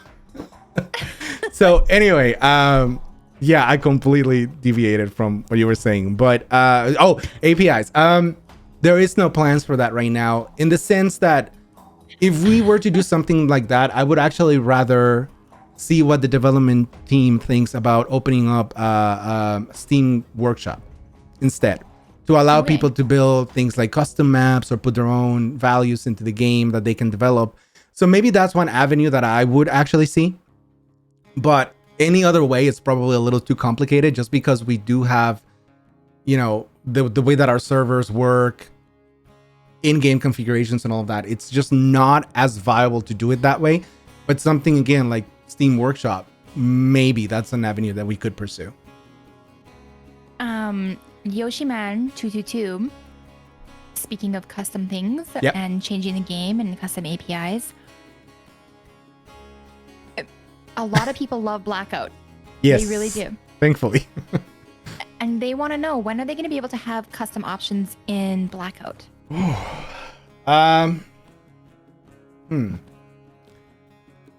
This is how you know we haven't really thought of that. You see, Blackout is a very specific map. So whatever I said before about adding custom values or new custom values applies double to Blackout. It's just because of the configuration of the map itself. Is it impossible to do? No. Are we prioritizing that right now? Not really, just because I think this may be one of the first times that I've actually seen feedback like that. But this is why it's important to leave that feedback somewhere, right? So put it in the Discord. That is definitely something that we could technically look into in the future if there's enough of enough clamoring for that particular feature. So yeah. I feel like as a peruser of the Project Winter Discord, I feel like that is definitely a suggestion that I have seen before. Maybe. Well, maybe. You're absolutely right. It's probable. Now, again, I do have a spreadsheet and I try to get through as much as I can, but it's possible that got lost in there. So if it is in there, then yeah, it's something that we can take a look at. You know, I'm a little bit disappointed to hear that it's a spreadsheet and not like a whiteboard with a whole bunch of pictures and strings and things connecting stuff to everything everywhere. Like that meme with the guy, and I Yeah. was like, this? No. Actually, it's funny. We do have that, but where everybody started working from home due to COVID, obviously, we were working from home. And so I have a spreadsheet. The guys find a spreadsheet a lot easier to work with. But when we're all together in the office and the team is together and we can look at each other, we actually do have those boards. There's plenty of them in our meeting room. You know, every time we go to plan a sprint, we have a very similar thing to that. It's just like things and like lists of things and like inside jokes and things pointing to other things. And yeah, so that does exist. It's just not right now. Not right now. Well, I would just like to point out that I won the game that we are in because I escaped. How are you doing? How did you? You complete? Okay, all right. That's how you want to play it. All right, I guess. Oh wait, where did you go? You had to join my lobby. I didn't again. rematch because I didn't even know that I lost. Somebody asked earlier how many hours do I have on Project Winter. I have a surprising answer to that. Not as many as you would expect, and the reason is because, as opposed to someone, for example, who develops Project Winter actively, like a coder, for example, and they're constantly testing things in game and whatnot, I actually don't do that. My day revolves less around playing the game and more about making sure that the stuff that makes the game is managed. So my hours on Steam are like 1,000, 2,000, I think, which is extremely low for a dev, or for me compared to a dev who, for example, has to be constantly logged into the game because they're bug fixing. So there's some of them have, I don't know, like 3, 4, 5,000 hours, just because of how they work. So not as many as you think, but it's still probably a bunch. Well, everyone heard it here first from Hailstrom himself. Oh, Blackout Custom Lobby, row number 66 on our spreadsheet, just for your information. there you go. Also, There you go. See? join my lobby. I'm sorry that I escaped, but I had to do what I had to do. You know, it was suggested I find that I that take the escape pod, so I had to. hardly unnecessary that you did that to me. Unnecessary? Unnecessary, uncalled for. Uncalled Needed. for, girl. Now let's see if you were you the traitor on that one? No, because you No, escaped. no, Never no, mind. I escaped. So you've talked a little bit about metrics and the things that you track that helps. So what I'm looking for that helps mold Project Winter into what it is. Mm-hmm. What metrics exactly are you looking at that identifies the feelings that players are having about the gameplay? Where do you guys get that from? If it's not from, like, how do you get that metric? How do you get that information? Okay, so Especially considering your player base is so diverse, it's worldwide. So how do you know how the feels are coming? well, there's two ways to find that out. But one thing is, I will say this is probably the first answer that people are gonna give me crap for, and I understand, but we obviously can't. I'd rather not reveal the analytics, the specific analytics that we use to, measure the fun factor or everything else. It's not only are they complicated, but they're also something that I feel should remain in obscurity, just so that we can accurately gather that feedback. Because if people get a hold of what those are, they will throw them off. Ooh. Right?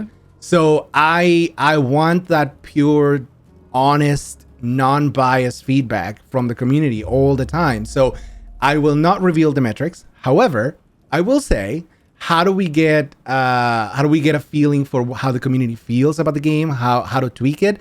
Yeah, we use Unity analytics. That's definitely something that helps us tell the technical side of things. So I'll give you one: win-lose ratio, right? How many more matches are won versus how many matches are lost, like player, average users, and all that stuff. That's kind of like classic things that you would find in an analytics spreadsheet. But I think most of our feeling on what the vibe is for the game just comes from regular feedback from what we see on the Discord, basically. So sometimes there is such a thing as the squeakiest wheels are the ones that get the oil, but Mm-hmm. we have actually come a long way from the first days when we were very catering towards those people that were not the majority but were the loudest about complaining things or complaining about things. We have come a long way to actually learn how to identify the root of a problem. So someone could say in the Discord, the game is unfair, the traders are overpowered. Well, I mean, that's fair feeling from someone, but we have to first figure out where that feeling comes from. And that's the whole thing about our design team.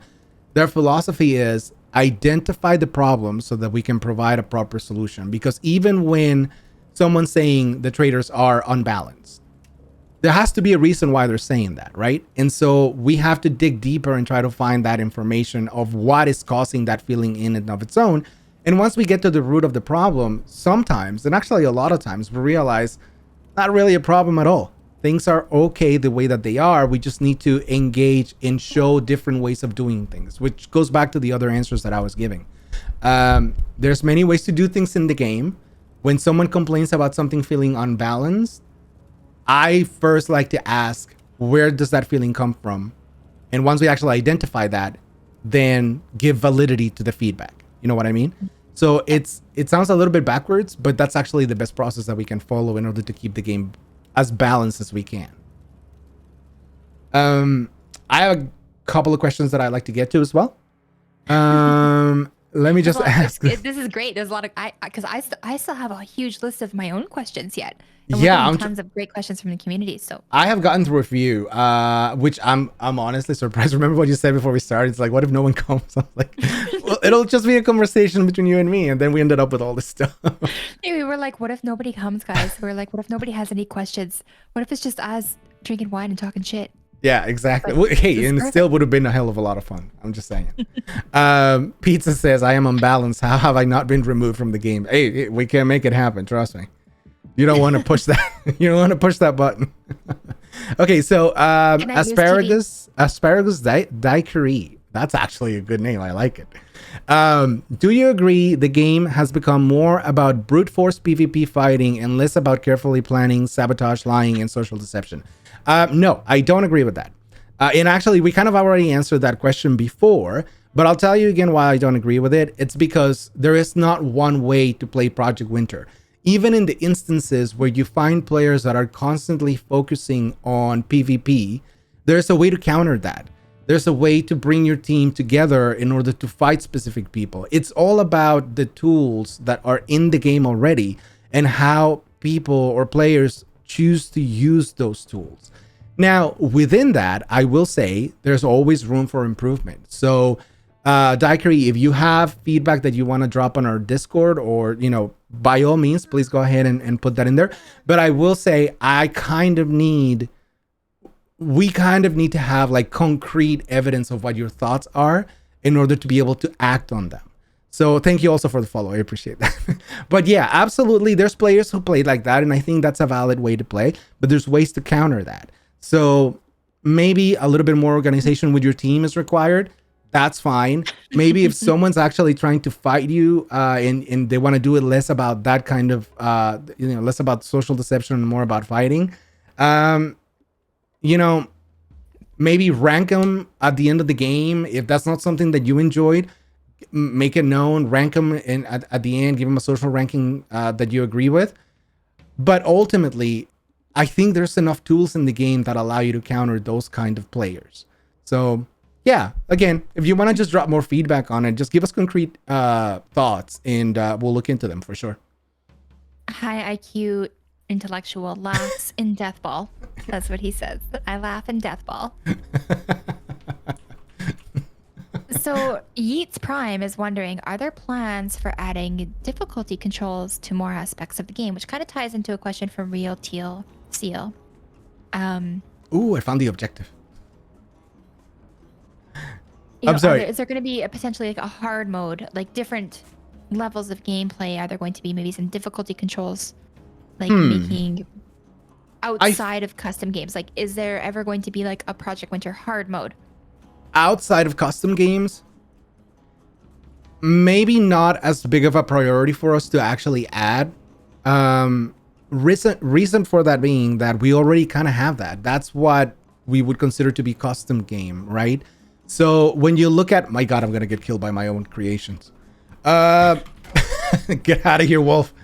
When you look at the three modes that we have, which is basic, normal, and blackout, I feel like the difficulty on those is never the same. It's always changing simply because of the fact that different people play games differently.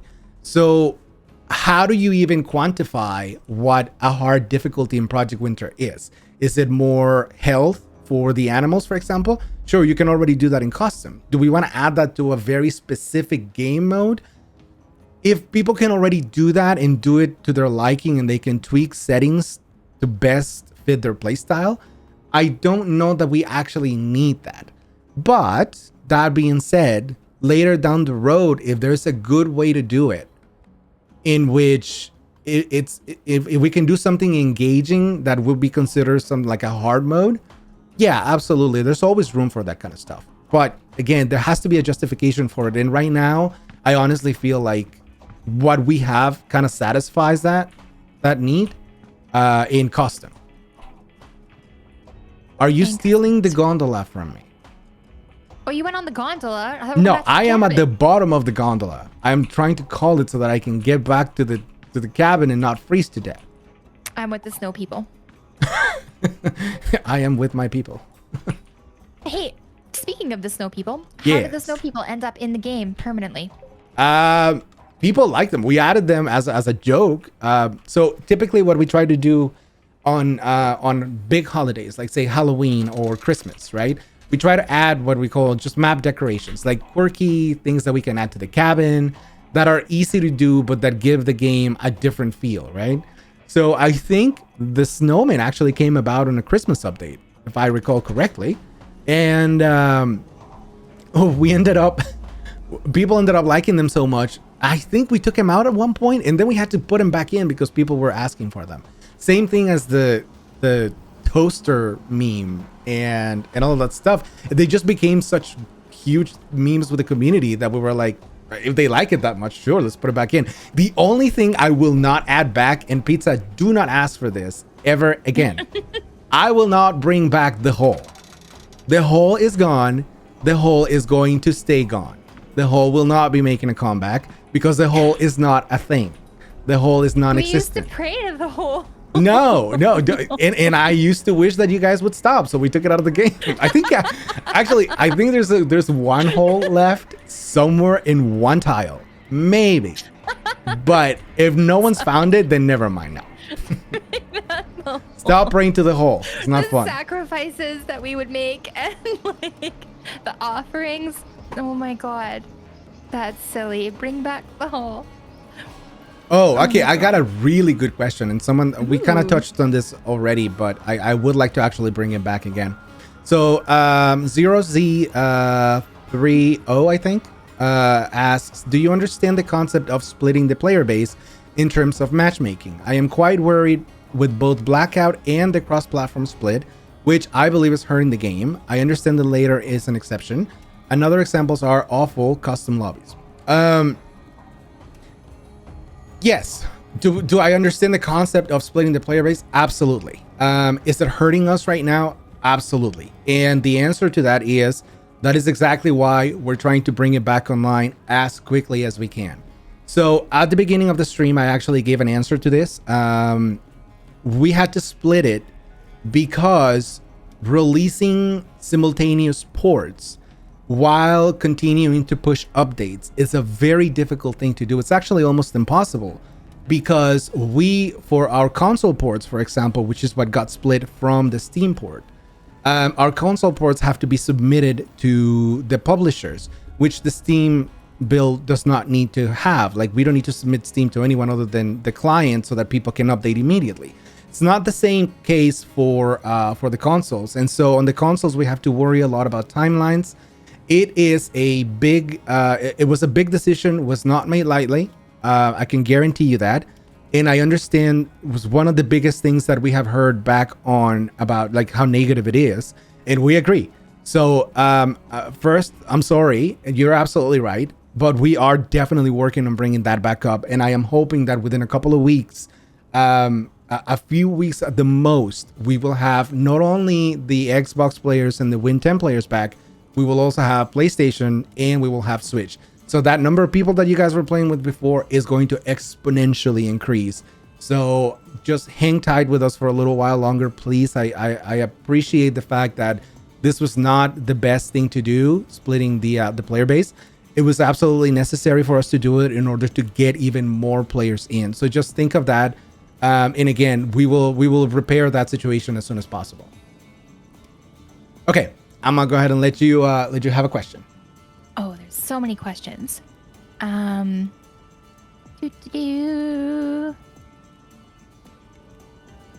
have lots of questions from players, but I also have a question from me, from some of the feedback that was given from other feedback that has been given from Project Winter. Sure.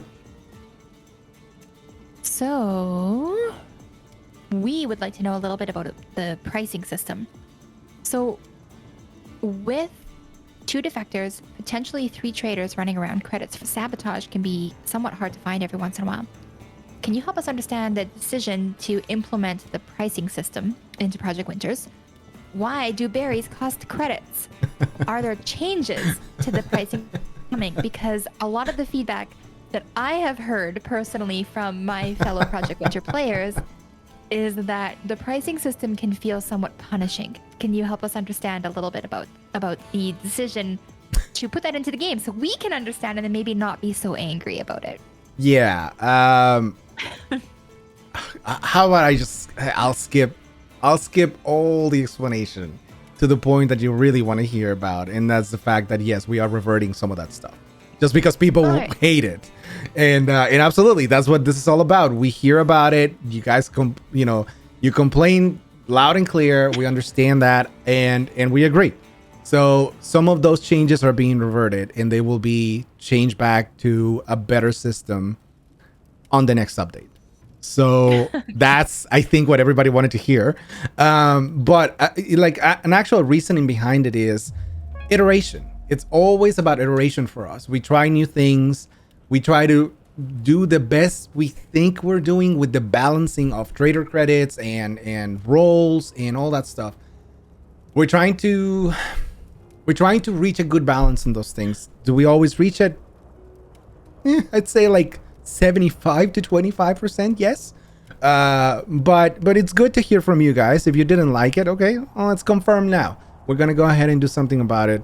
Hopefully by the next update it will be done. And if not, just know that it is in the cards. It is in the plan to revert some of that stuff because it had quite a negative impact. So yes, we will fix it. Yeah, no original names left is wondering, are there plans to add more unique trader rules, or is it just going to stay basic trader since you've taken some of the rules out of the game? See, that's the thing. Rules are a difficult thing to implement just because they fundamentally, if they're not done in the spirit of social deception, they fundamentally change the game away from social deception. So our roles have to be very, very well crafted towards encouraging social deception, even though it may not seem that way sometimes. That's the reason why we actually took away some of the recent roles, because they just were not motivating that social deception aspect of the game. Medic, hacker, what was some of the other ones? I had to the scientist. The scientist is an example. We took away the role because the scientist in and of itself, it was all about the Lazarus machine, right? And what's the point of limiting that to a single role when you can let anyone enjoy that one feature that doesn't necessarily add to the social deception aspect. It's just a cool feature. So again, that's once we get feedback from the community on the roles, we kind of try to take them through iterations and try to refine them. And at one point, that refinement actually becomes so focused that we end up understanding that the role itself is probably not what we wanted to do. It's just the feature that we wanted to add, but somehow ended up under the umbrella of a role being added. So yeah, it's a tough balance with the roles too, but that's probably one of the things that I'm going to continue to say, and I'm going to sound very repetitive about balancing. It's all about keeping that balance, and it's all about judging the feedback that we get from new features, new roles, etc., and try to retrofit it to make whatever we implemented better, right? So yeah, because like one of the points that's making great that somebody's making great now, Yoshiman222 is saying, like, currently defectors are proving their own innocence by immediately taking all of the items out of a crate. Sure. And dropping them on the ground to be like, look, we're only 8 minutes into the game, so I'm not purchasing these items. So obviously I've got this hard confirm again, which must be really difficult for you guys to kind of mitigate, I guess, right? But let me ask you one thing. In that situation, what's stopping an actual trader from blending into the crowd? Let's say that they haven't been discovered yet, right? So they blend into the crowd and they're like, "Ooh, thank you for taking all this stuff out." And now they can pick up that item that the defector took out, and then they can use that, and they didn't have to spend credits on it. So you see what I mean? Like, there's always an edge case to this stuff, and in this particular scenario that you're presenting, there's the defectors can technically do that, but they also don't have to. You know, the defector role in and of itself was not. It's fun to create a sense of mischief from the player that's playing as defector, right? So they can choose to play that role as a very sneaky role, or they can choose to go into a trader crate, open it up, take everything out, and drop it off for everybody else and be like, "Hey, I'm the nice guy," right? But with that also carries a risk, because then again, the traders can be in that group. They can come in, pick up the stuff. Now they have new stuff that they didn't have to spend their credits on. They can later go ahead, run around and, you know, get some power-ups from that. So balance. Yeah, Rustery says it's not about getting the items, it's about having someone 100% trustworthy. And that's the issue. And he said, "Please say this." So he said, Please say this. Yeah, I mean, it. I guess so. Sure. Yeah, there's also that, but I don't know. Listen, I'm also like, this also requires a lot of thinking through. So yes, there are some cases that can be that can be the case. Like Rustery has a lot of Rustery. He'll probably like that I say this, but Rustery has a very methodical way of thinking about things. He's very good at finding the metas in things, but not all players are that way. Most players are content of playing a specific role in different ways, so they can in one game actually make it so that they're confirmed innocent and good to the game. Other games, they're going to not follow that meta just because they want to enjoy it in a different way. So while Rustery may actually have a point, and the other people asking about the same question, it's a very individual thing. It's a very personalized thing. Whoever plays the role, they're going to play it in a specific way. He's even saying like I can't imagine a matchmaking system in Project Winter. And to be honest, for my personal opinion, I don't think I'd want to see matchmaking in Project Winter, because I feel like that just takes away from the deception. The more experienced your players are in a round, it's harder to pull things off. So I like that there is not, my personal opinion is that I like that there's not a lot of matchmaking, because then I get to play a little bit with the new guys, which is kind of a little bit mean, but you know, it's fun. It's fun and things like that. But Rustery's running, what are your thoughts or ideas of helping more experienced players compete in their skill level so they don't ruin that new player experience? In fact, and a lot of times they actually make it way better, just because a lot of our experienced players are forgiving in the way that they play.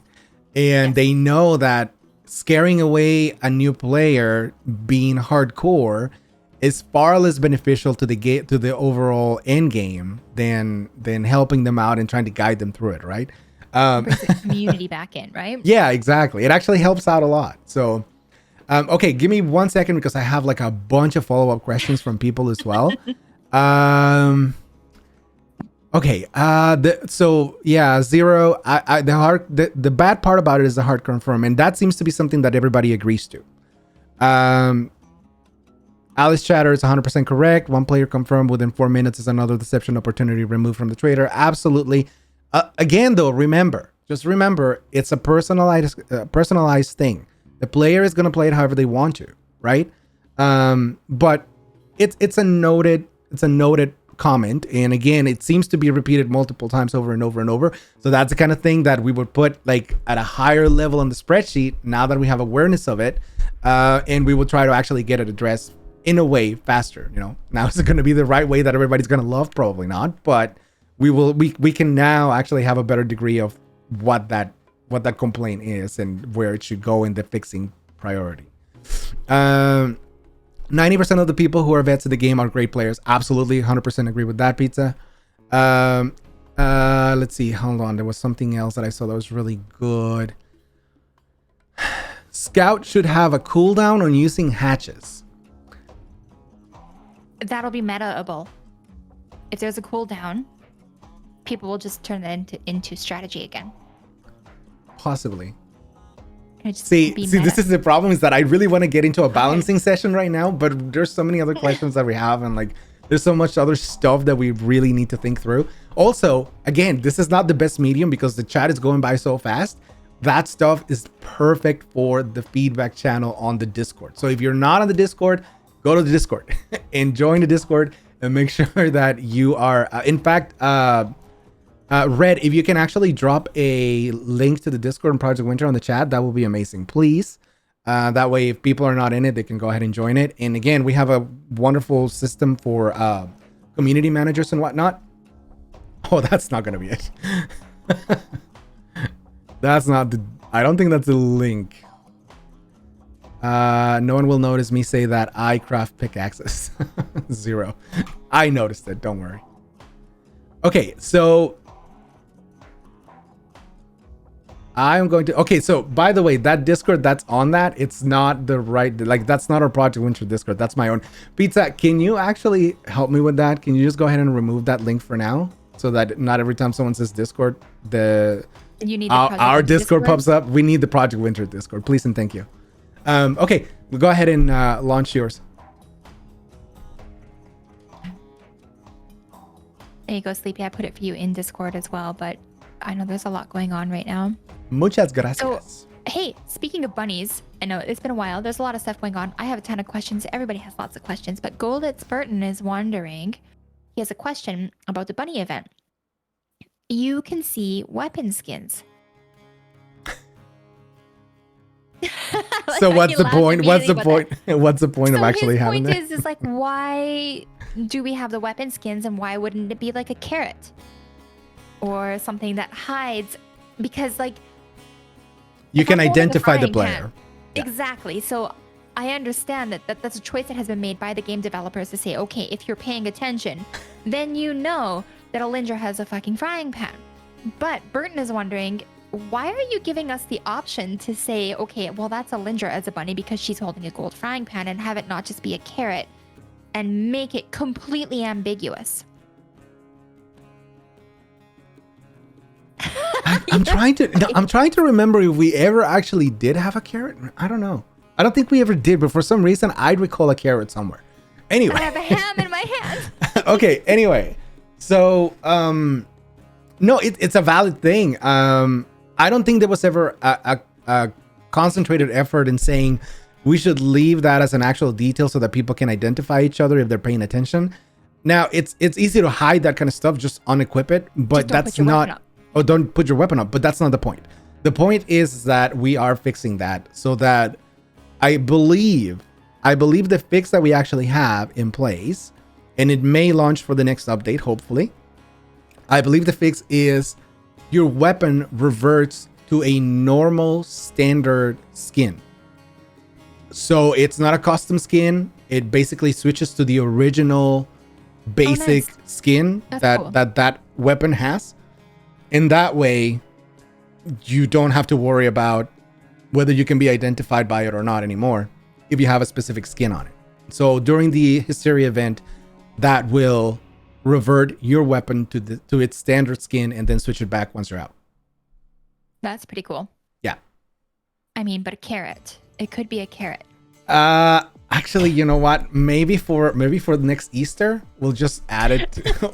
We'll change the bunny outfit to be more like Bugs Bunny, and we'll already have an Elmer Fudge outfit there, so that should be that should be pretty fun. Oh man. Okay, so I have another question. Lots of questions all over the place. So many questions. Project Winter Guides says, and Project Winter Guides has been making Project Winter Guides for a long time since on like YouTube. what, 2019? I think so, yeah. The original content creators, Project Winter Guides, asks and says at the same time, I loved the addition of the tutorial and practice mode for new players. Have you received much feedback from the community for the tutorial, and are there plans to have this reviewed? Yeah. We have received feedback in the form that most people dislike it. I think the problem is we don't like the tutorial encouraging people to shoot things like animals with a regular crossbow. Right. Well, that's one of the complaints that we've had. One of the many complaints we've had. This one. So I appreciate that, first of all, because I think they said that they liked it. So that's excellent. That's one yay win for the tutorial. But you know what? One of the things that I've actually learned throughout my entire career as a game dev, there is no simple way to tutorialize something. Even when it appears to be a very basic thing to do, to teach someone, it's a very fine line that you walk between hand-holding someone too much and not giving them enough information. And so that's actually what's happened with the tutorial. The tutorial for Project Winter has undergone a couple of revisions already, because we got feedback that we weren't teaching things well.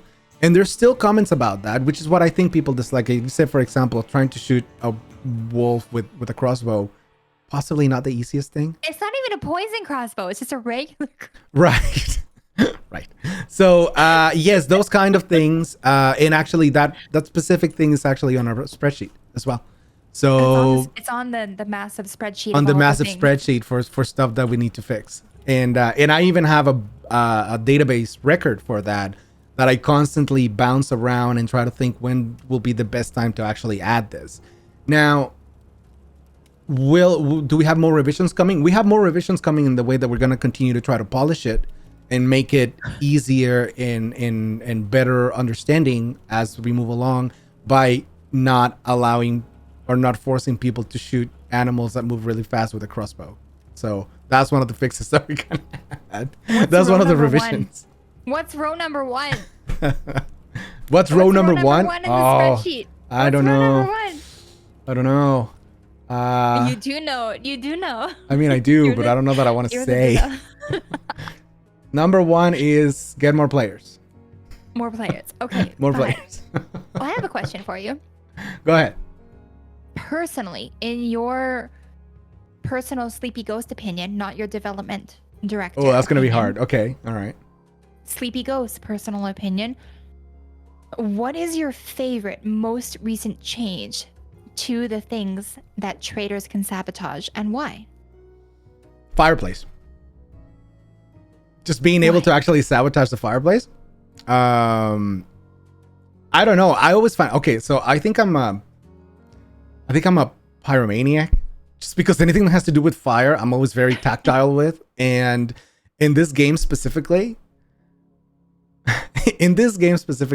the sabotaging is one thing, but one thing I absolutely, utterly adore doing is when everybody's gathered around outside, there's a storm happening, and everybody's low on health. Somebody comes in with the fire kit, and they're like, "Oh, I got a fire!" Just light it up. I, as a general rule, because I love smoke grenades, always carry 1 to 2 cans of gas in my inventory, regardless of what happens. Right? I always have that. So one of the things that I love doing, and this is a change that we introduced recently, a couple of updates ago, is being able to fuel up those fires with the gas can as opposed to just wood. However, that comes at a price where if you do that and you fuel up with the gas can, it ends up blowing everyone up, which I love seeing. When every single one of them ragdolls away from the fire. That's the campfire. That's not the cabin. No, not the cabin. No. Sorry. But that's what I was saying. Like, I like sabotaging stuff in the cabin, but the fireplace, or not the fireplace, the fire kits, being able to fuel them and technically sabotage them that way with a gas can, that's a lot of fun. Because it just creates so much chaos in the middle of what's already a very, very traumatic experience, just being outside with no heat, dying. Someone comes in with the fire kit and they're like, oh, we're all safe. Okay, someone fueled it with the gas can. Boom. I mean, it doesn't get any better than that. Oh, we're dying. We're dead. And we're dead. We're dying. That's okay. Who's going to get MVP this time? One thing, it's going to be you, obviously. Not even as a dev can I get MVP. Yes, it was me. I did have one thing that I wanted to mention. Rematch. There you are. Rematch. Thank you. Yeah, of course it's you. And the traitor. Whatever. PW guys says thank you, Sleepy. Thank you for sharing, and thank you for all your hard work. Absolutely, anytime, guys. And again, this is for you. Without you, none of this would be happening. So I appreciate that.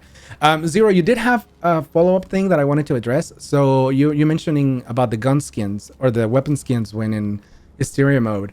You can be identified by what you craft.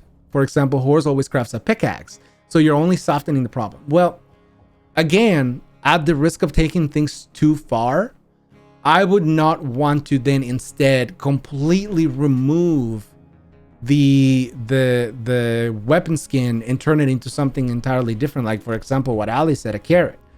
I think you guys, you and the development team sometimes have to come to a middle ground. My main concern at this point would be, okay, can you identify someone with the skin that they have? Currently, yes. How do we fix that? So fixing the core problem is to not allow identification to be so easy once the hysteria event happens. And so we make it so that the skins revert to the basic skin for every weapon. Who's to say that another person can come in with another pickaxe and they look the same, and now both people are playing the who's who game, right?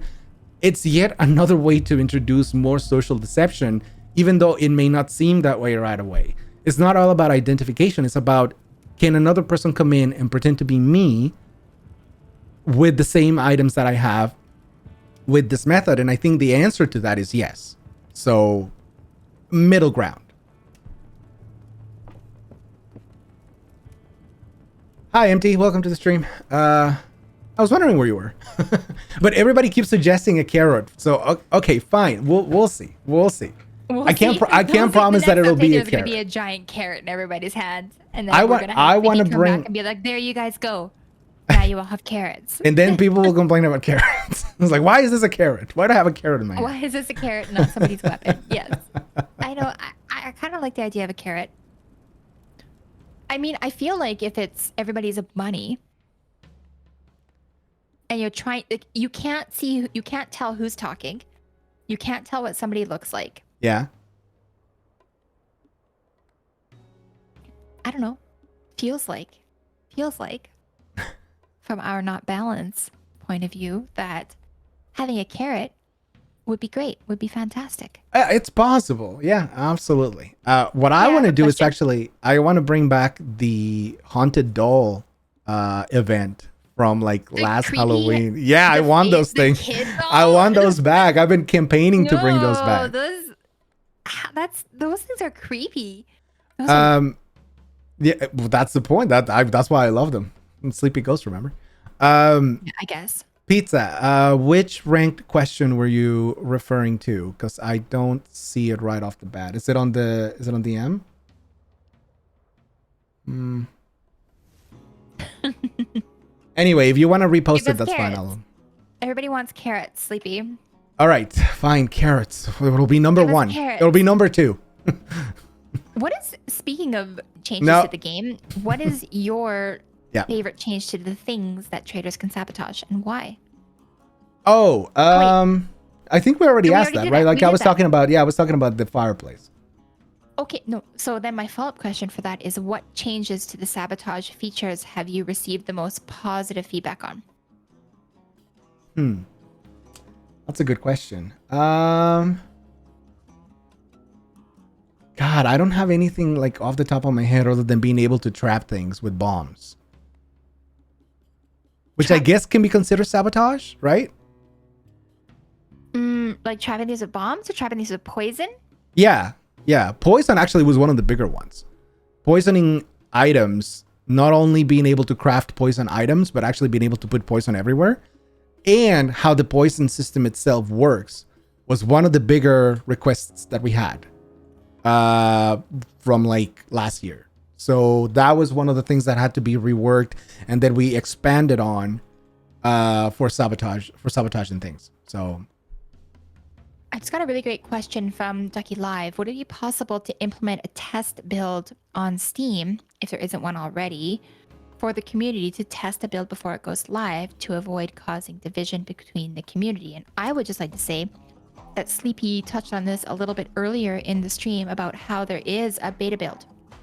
And when Project Winter does make planned changes to the games, they release a beta build to a selected group of beta testers, which are usually people that play the game a lot. So I'm enrolled in the beta program as well. So Ducky Live, if you're interested in that, if you go to the Project Winter Discord, the main Project Winter Discord, contact one of the community managers that is listed on the side and say, hey, I'm interested in helping test the upcoming builds. There's a little bit of a vetting process, and once you're accepted through the vetting process, you get accepted into the beta build branch, and you can test the beta. So it's very tight knit because you have to agree to not talk about anything in the beta as to not ruin the surprise and ruin the fun and ruin the changes that are coming. But if you are interested in being a beta tester for Project Winter, there are avenues that you can take through the Project Winter Discord where you can sign up and enroll and register to be a beta tester and do exactly what you're asking for. now, that being said, thank you for mentioning that, because that is something that we do a lot, the beta builds. Now, I think though, he can or the viewer can correct me if I'm wrong, but I think what they were actually saying is it possible to open up a secondary branch on Steam that people could remain on if they wanted to have crossplay enabled while the main game continues on to update with no crossplay. I think that was part of it. So anyway, we have actually looked into it. One of the games that kind of does that, or did up until a while ago, they don't do it anymore, but Phasmophobia actually did something similar where they had a beta branch which was very experimental with the new changes that they wanted to do, but they also had their stable branch, and so people could play on either one. And if you didn't mind the bugs on the beta, then you could go to the beta and whatnot. So it sounds like a relatively simple system to implement, but because of our server configuration, it's actually not for Project Winter.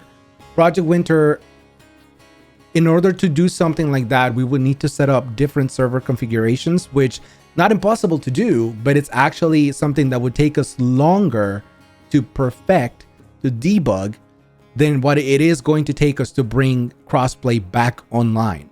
So we're talking a matter of a couple of weeks, maybe a few weeks for crossplay to be enabled again, hopefully a lot less, but versus having to create a new server configuration to open up a different branch on Steam, which would take us at least a month or two to actually get done right and allow people to enter that system. So from an efficiency perspective, opening up a new branch so that people can play in it and make sure that it's stable, it wouldn't be worth it, especially when we're already very close to trying to get crossplay back online. Rustry is wondering, are you ready for Rustry? I have Rustry questions on my stream too. Oh my gosh. I have them here too. Go ahead. It's probably the same thing. They're talking about rank Project Winter, so we'll get into that. Well, he's saying a lot of people complain about Gondola and the Reddit and Discord meme and admit to leaving matches with gondolas since it is more trader focused. The crucial crafting stations are isolated and make wolf traders much stronger. Will a change be done? And for example, make a craft only station and exile box near first to balance it. I have my own opinions about that, but I'd like to hear your opinions about that, Sleepy. Well, I'm going to be brief about this. Yes, there's balancing changes coming to the gondola map. Yes. That's as much as I'm going to say. Well, I'm not constrained to whether or not I'm allowed to say my entire opinion. But Rustery, I have an opinion about this, Rustery. I think it should be harder. I think it's okay to have some of the maps a little bit harder than the map that we started out on and that we love. I don't know how I feel about... I don't think there should be a crafting station and an exile box near the first objective. But that's my personal opinion. That's what I mean. That's why I feel like Project Winter is so hard to balance and things like that, because all of our opinions are so different. It's subjective. I would like to understand it's all more yeah. why you would want to have a crafting station and an exile box near the first objective, because then I feel like it would just make things too easy, I guess. I kind of like that it's a little harder, but that's just my own opinion. Anyways, I haven't given Sleepy an opportunity to answer that question, so Rusty would like to know, will a change be done to make a craft-only station and exile box near first to balance gondola map? I will not dive into the specific of the gondola map changes, but again, to make the answer short, there are balancing changes coming to that map. Yes. Mirth says, in their opinion, that the exile box is definitely required. Interesting. Interesting. Put it in the Discord, I suppose, into the, into please the do. feedback section. If you haven't done that yet, please go ahead and put it in If you there. haven't done it already. And I have one. Hi, IQ Intellectual wonders, are you okay with the way animals behave and how players are being able to cheese animals? Tell us about the animals, because I had a question about animals as well. So, tell us. Tell us about the animals in Project Winter. Listen, if I make the animals any harder, if the development team, actually not me, but if the development team tries to make the animals any harder, we're going to cross a threshold that is going to make them impossible to beat, impossible to be around. As it is, you're not going to believe this, but as it is, I think every time I go watch a Project Winter stream, As I died to Alyndra's reindeer yesterday. Alyndra's, there is so much death around animals. It's insane. Like, I know that people cheese them. I get that. I know there's ways to do it. I can solo a bear, yet I will get killed by wolves at any random interval of the game just because of when they catch me. So, are we happy with it? We're at a place where we think they're stable. Could we make improvements to them? Of course, there's always a way to make improvements to them, but I don't think that shouldn't come from making the animals more aggressive. It should come from making their artificial intelligence smarter. So the problem, bringing all of this back to the original thing that I was saying, when our design team asks not why are they complaining about this, but what is the root of the problem that is causing this complaint? I don't think the problem with the animals themselves is that they're too easy. I think the problem is that there is a way to make them too easy, which needs to be searched, needs to be fixed, needs to be balanced. So you can use the environment to cheese them. Right. Now, of course, there's also technical limitations to how much of that can be done. At one point, we really do need to count our blessings and just be happy that the freaking things actually work at all. But yeah, there's improvements of them, and there's stuff that we can work on. Absolutely, 100%. So it's a matter of iteration. We'll continue to iterate on them. If there's a specific thing that people think that we can definitely do to make them better right off the bat, and that's a simple thing to do, by all means, that's the kind of stuff that we look for. A lot of the low-hanging fruit that we can catch, especially near the end of the update cycle when they're about to launch, those things are very much prioritized. Like anything that's easy to do but has a high impact, that's what we look for at near the end of the update cycle, because it's simple to implement, simple to test, and easy to release, and it makes a big impact with everyone. So yeah, suggestions are welcome. I have Now, a hard question for you. Or okay, do you can questions?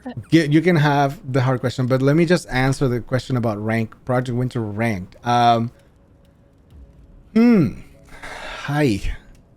That's a hard thing to ask, really. So the question is from Rustry and Jagged Whisper and a few others. Project Winter ranked in the future? Question mark. Any cosmetics to show people skills, etc. Rustry just wants to have his mask, and Rustry, I'm gonna tell you right now on this stream, you ain't getting that mask. Sorry, you ain't getting it. Okay. If you want to show your skills, you're gonna have to share items that are skilled oriented with other people that are equally as skilled as you are. But that being said, Project Winter rank. I don't see why not. I think it's possible.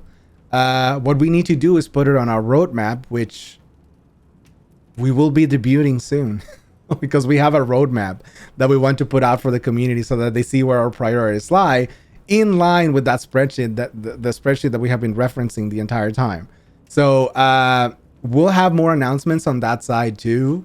But, definitely Project Winter ranked, something that we can get added to the roadmap as an actual, possibility in the future. Link ELX is wondering, in some future then, does that mean a level system might be implemented? Level system meaning? I'm not sure. What do you mean by that, Link Alex? Yeah, I don't know. I would need a little bit more clarification on that.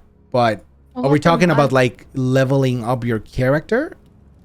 I'm not quite sure. Yeah, because if so, I don't think so. I think that would break away from the accessibility of the title. And we were talking about something similar earlier. If you're talking about leveling up a character and adding different skills to them, I think that separates players from, it kind of does split the player base, which is also something along the lines of not wanting to do. So you want to keep everybody all together regardless of their rank. Like, because I kind of understand that, because it does make for more interesting games when, like, I'm sorry to say, I remember being a new player and having an experienced player being like, hey, Allie, come over here. You want to open this box? And, just like little things like that. It's kind of silly and stuff like that. So I can understand the hesitation, I guess, to go that route. But Asparagus Daiquiri says, it's sad to say, but isn't that kind of their problem? Some people want to make everything a competition.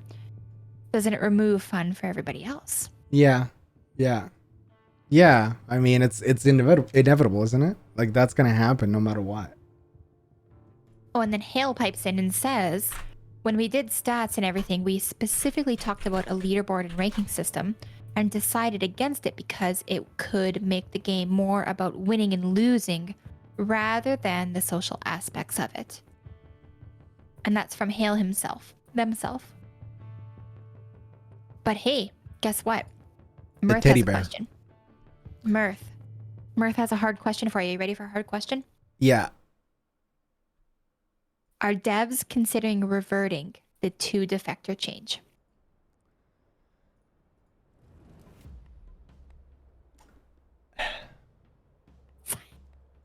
That is a hard question. It is a hard question. It's a question. It's a question. We're thinking about making them better. What those changes and what form they take, I'd rather leave it as an unbiased talking point, I guess. Like, I don't want people to know what that is yet, just because I really want to have that pure feedback when it comes out. If I tell you what the changes are right now, every single one of the people that are listening to this are going to go into the Discord and they're going to start a discussion on this. I'd rather keep it vague, but there are changes coming to fix that. So hang tight. Our next update is going to be out soon too. So yeah. It's going to be out soon. Soon TM. Soon TM. Approximation. Soon TM. Soon TM. Hey, Yoshiman222 wonders, have you ever thought of adding something in the cabin that traders can use to disrupt survivors for trader points? Or anything like that if exiled traders cannot use?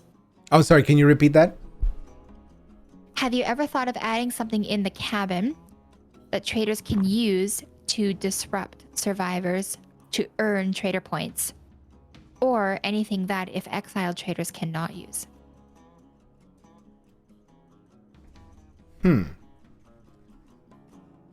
Yes, we have considered it. There's a consideration that we have right now. We haven't acted on it yet. Not necessarily something inside the cabin, because it's so easy to exile someone that it would be kind of pointless to have it there once, it could also become a meta. But adding some features of what exists in the cabin outside of it for people who were exiled in one form or another, maybe. That is something that we have thought of. And it is something that it's on our radar. And when the right time comes, the right update comes along, we will look into it and add it. What form that takes, it's uncertain right now, just because I don't want to speak for the design team, because I have answers, but I'm not them, and they may have a different opinion of what they want to do, which is absolutely valid. And I don't want to put them in a spot where it's like, well, he said you guys were going to do this. Definitely not what I want to do. I would rather say, yes, we are aware of that. Yes, there are ideas around it. What those ideas, how they take shape, it's still to be determined. And then Black Coon wonders, would it be possible to add some sort of hide mechanic? Like, can for players to hide inside of a snowman, or craft a snow cape to be on the ground for an ambush? Can people, like a ghillie suit? Yeah, exactly. Like using your trader credits to hide. So that's from Black Coon. Coon. I'm sorry if I'm pronouncing your name incorrectly. That's an interesting idea. Put it in the Discord is what Sleepy is saying, is what I'm hearing. Black Coon. Well, I'm always gonna say that, but that's actually a really interesting idea. Could it be done? Absolutely. Do I want a ghillie suit myself in the game? Absolutely. What form does that take? Maybe one of the things that I have always wanted to do this, but it's difficult to do, and I haven't really proposed it to the design team yet, because I'm waiting for the right time for this to come. But one of the things that I've always wanted to do is relive one of my favorite Star Wars moments, when Luke Skywalker Han Solo cuts the Tauntaun open, the stomach, and then he puts Luke Skywalker inside the Tauntaun, and then my God. That's how he survives, because he's inside the actual Tauntaun. Yeah, so that would be kind of cool to be able to hide inside the carcass of a moose, right? Yeah, and then pop out at the right time, of course. So I just spend my entire day in a moose. Just wait. I envision people training a moose over to an objective and waiting until it is outside the cabin or outside an objective, so that they can kill it, so that they can just sneak in, like Revenant style. You gotta stay warm. I would love that. Could you get your warmth back for being inside a dead bear? Would it warm you up? But wouldn't that be cool though? It's funny because Red 5 is saying also that he was talking about that with our design team yesterday. Hey, listen, if it's already in the radar, I will, because it's something that I also personally really would like to see. This is a biased approach to it, game development. I want to see it, and if it's awesome and it can be done, then I think we should do it immediately. Of course, not for the next update, but we'll see where we can put that. But it's definitely a good idea. It's something that we would love to do. Look, we're getting a ton of questions, and I've got a question from a long time ago from Fletch the Burb that I'm interested in your answer. Let's do that, and then I'll do some of mine, because I actually have a Google Doc now being filled with questions that I haven't answered. So there's so many questions. How long are we going to go with this? Questions too. It's all right. So Fletch the Burb is wondering, how important is streamer presence to the game? Oh God. And do you consider streamer experience specifically when designing the game? Yes. Now, there's a very unique problem with Project Winter when it comes to streaming, and that's the fact that stream sniping is a thing.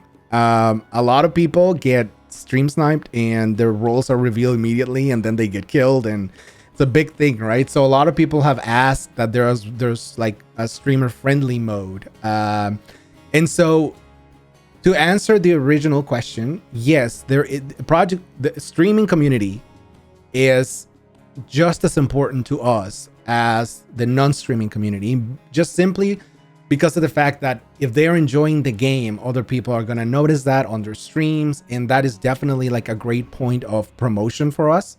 But even beyond that, when you're having fun in a game, the moments that get created from that fun are so viral sometimes that it's like really literally what keeps you alive a lot of the time. So yeah, we do consider a lot of streaming options as we develop the game, and we have been working towards trying to add more streaming oriented features in the project or to Project Winter. So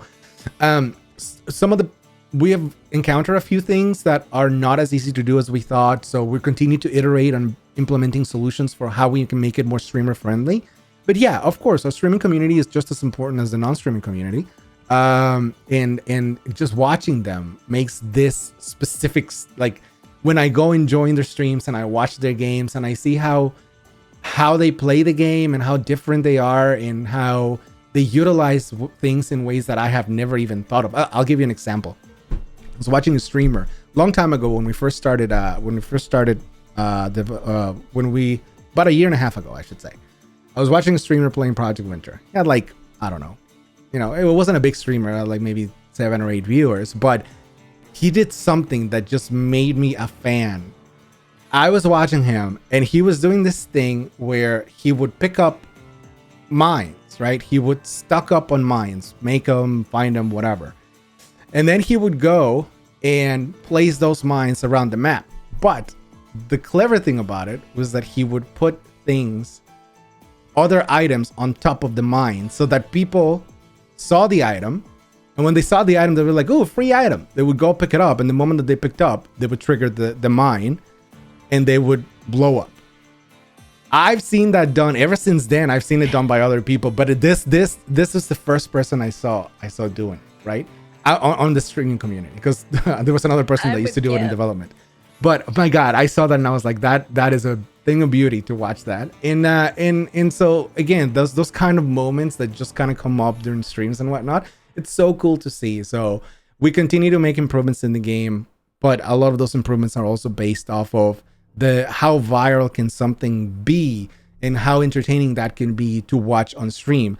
One of the things that directly came from that mentality, ragdolling.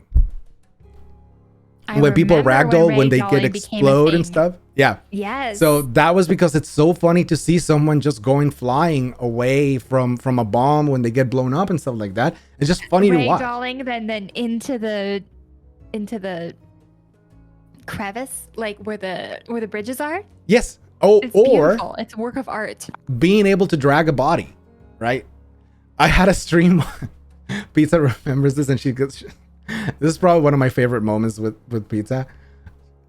She died, but she did something that really got me upset when like that's how she died. I think I killed her, and so I grabbed her body and I started dragging it around the ground, and I started making shapes with her body that were relatively obscene.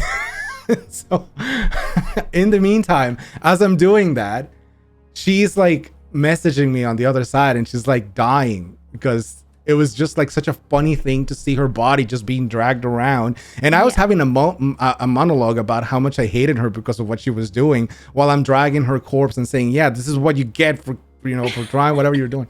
I actually have that on TikTok, but yeah, it's again, it was caught in stream. It was awesome. Yeah, there's some people in my chat talking about how they would like to see it. Maybe it seems a little janky. It seems a little hard to drag a dead body. Yes. But that being said, in my opinion, shouldn't it be a little bit hard to drag a dead body around? Yeah, in that jankiness actually kind of makes it a little bit funnier because, at least to me, it is definitely like a weird thing to do, and it's not necessarily like 100% consistent. But I do appreciate that. Oh my God, wolves! Like, see, this is one of those things. Look. Oh, there's 3 of them, bastards.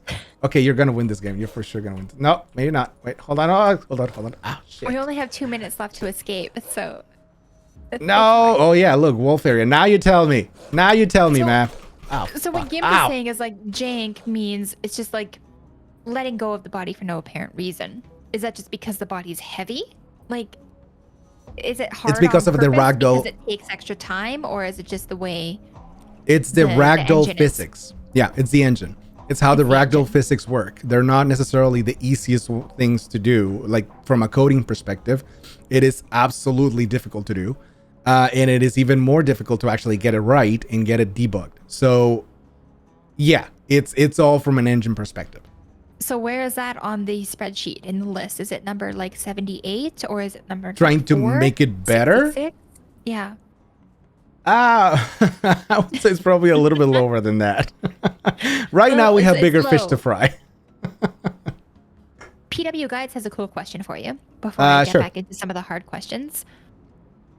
Please tell us one of your favorite in-game stories from your entire Project Winter career. Please share. No dramas. Okay, I got the perfect one. And I was actually interviewed a while back, and this was my answer just because it's such a cool moment.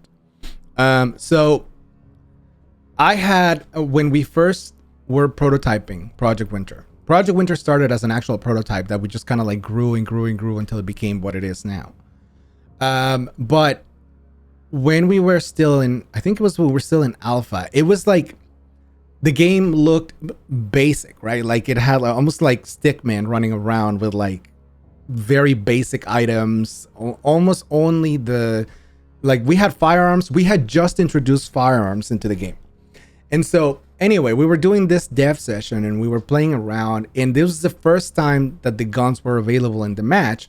So with this social aspect, what we were trying to do is find the fun on the social aspect, social deception aspect of the game.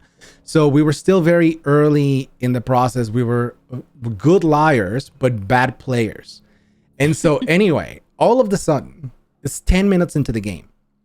And I was wondering myself, like, where the hell are the guns? Because I haven't seen them and I want to test them.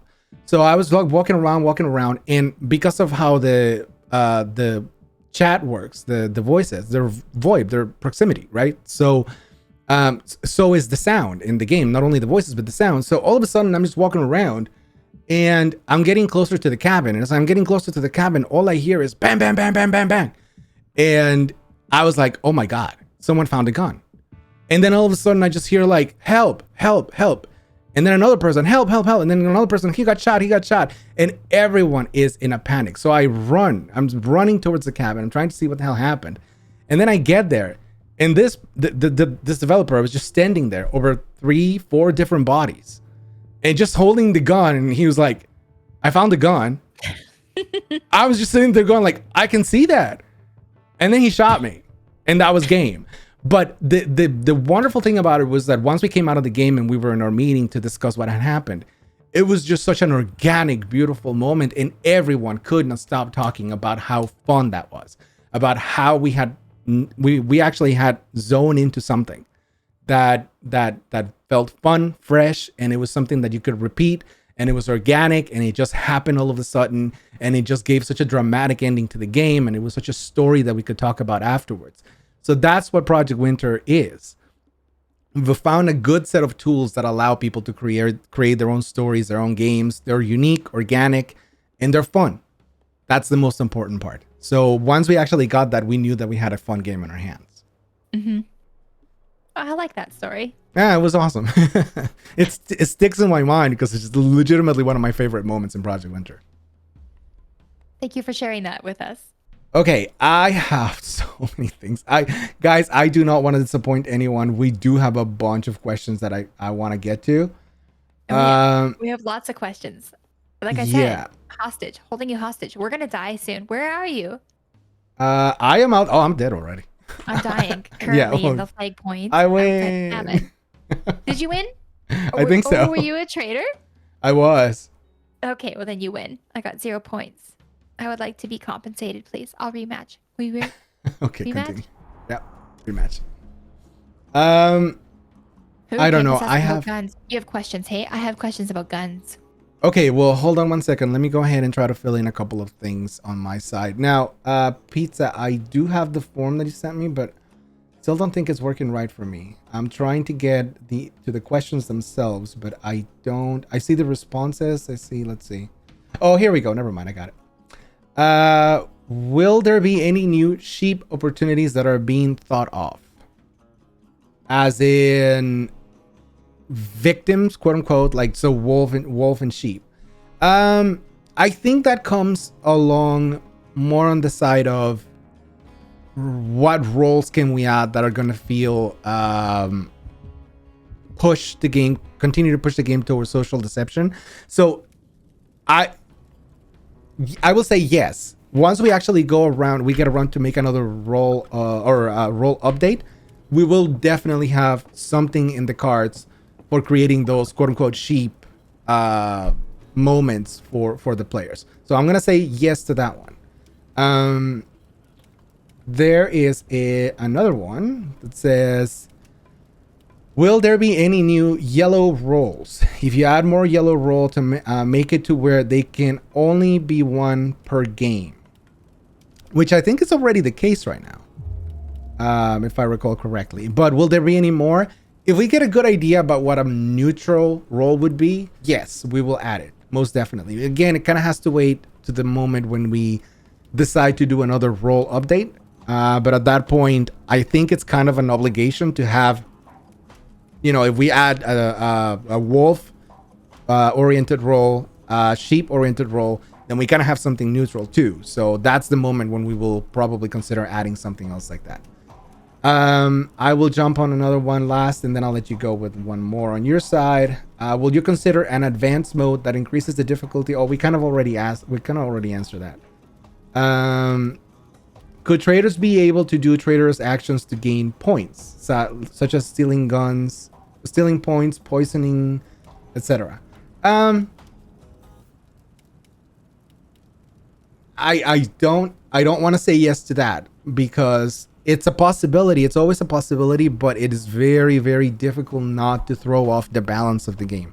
I'll say it with me. Everybody say it again. Balancing the game. Keeping balance in the game is of the utmost importance. So adding those things will throw the game off balance. So we want to make sure that we have a counter to it. So it's a possibility if it's required, but we do not want to throw chaos into the game. So possibility. You don't want chaos in the game. Well, not an unbalanced chaos. Oh my God, just think about it. Imagine if we actually unbalance the game to the point where it's really weighted. No. Anyway, someone asked a better tutorial mode when. I apologize if I'm not remembering your question correctly, but I thought that was kind of funny. Better tutorial mode when we can design it, which we continue to work on. So we'll polish what we have. I can promise you that. We'll polish the tutorial mode that we have right now. Yeah, it's interesting because I've had a few people in chat about the last update in particular saying that it seems to be veering more into PvP and less into social deception. That must be really difficult, especially with considering the worldwide audience that you have for the game. Right, and it's only gonna get more vocal once we actually get the ports out. But let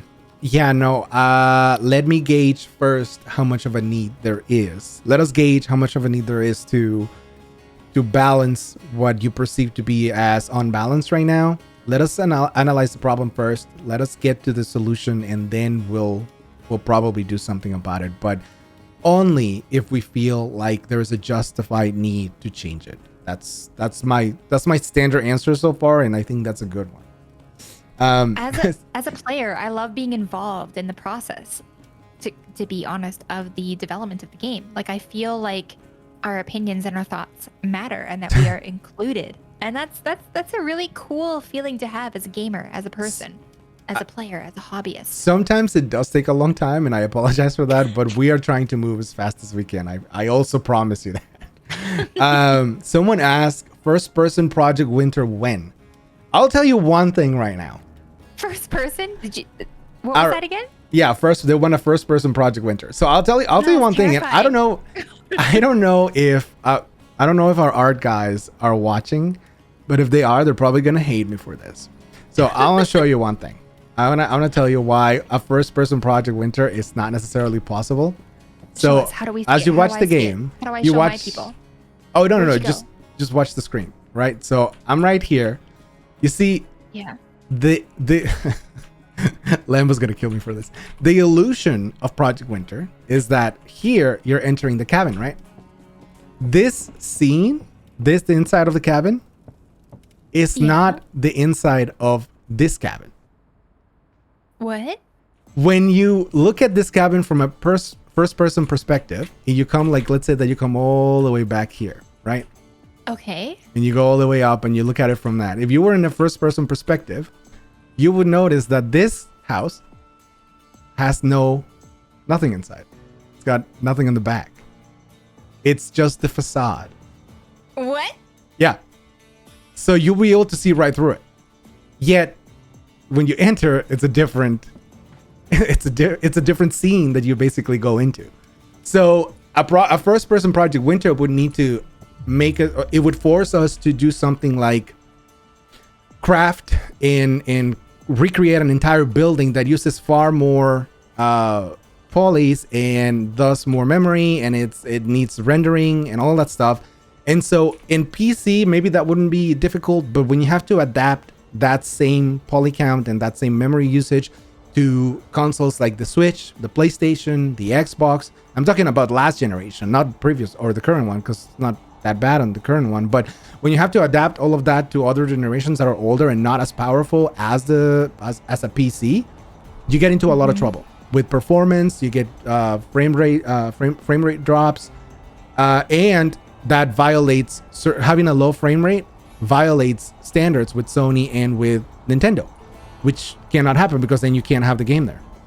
That's so fascinating. First person, and maybe in the future, in not in this iteration of Project Winter. I don't think. Says the game is a facade. The game is a facade, exactly. It's all a lie. It's a matrix. I broke the cabin. I broke it. Why? Well, it's a habit. I sabotaged the. Did you like doing that?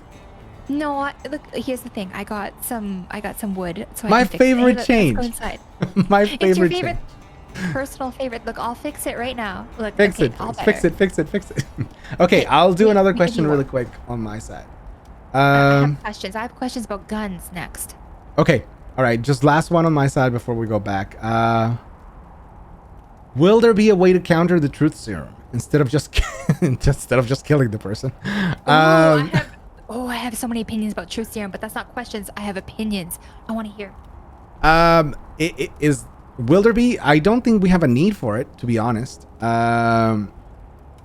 Would it be fun? If we thought of a fun way to do it, yes, then we would implement it. But again, it has to be a fun way to do it that doesn't make the other person feel cheated. Because I think the truth serum in and of itself is such a powerful tool, really. That I don't think it needs any counters right now, just because it's it has very specifics to it, or a lot of specific mechanics to it. So nothing seems to be necessary on that side. But if we think of something fun, maybe. Maybe.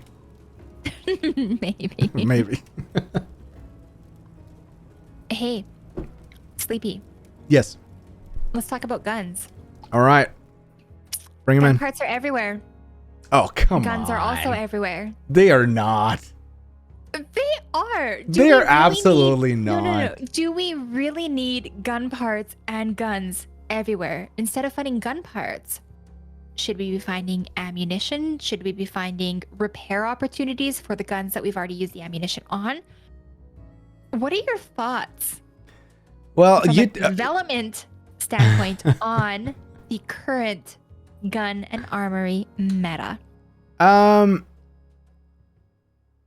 I'm sorry, I just saw an answer to the sabotage question about or to the truth serum stuff that we're talking about, and I was like, oh, actually that's a good idea. Hold on, Daiquiri. I will get back to it. Hold on. That. So do we need that many guns or gun parts? Tell us about guns, Sleepy. Yeah, guns. I think now this is actually one of the questions that our designer answered. So I would like to put her voice front and center of it because I completely and 100% agree with it, and I think it's important for them to have this said as well. So I will read you what I have from them verbatim, okay? And then we can discuss it. So it says, that's a good question. Do we need both? I think the answer is yes. As either a trader or survivor, there are going to be times that you could use some more firepower without having to travel back to the cabin first. And guns aren't actually all that common in most bunkers, which is true. You're much more likely to find gun parts, which still require assembly, obviously.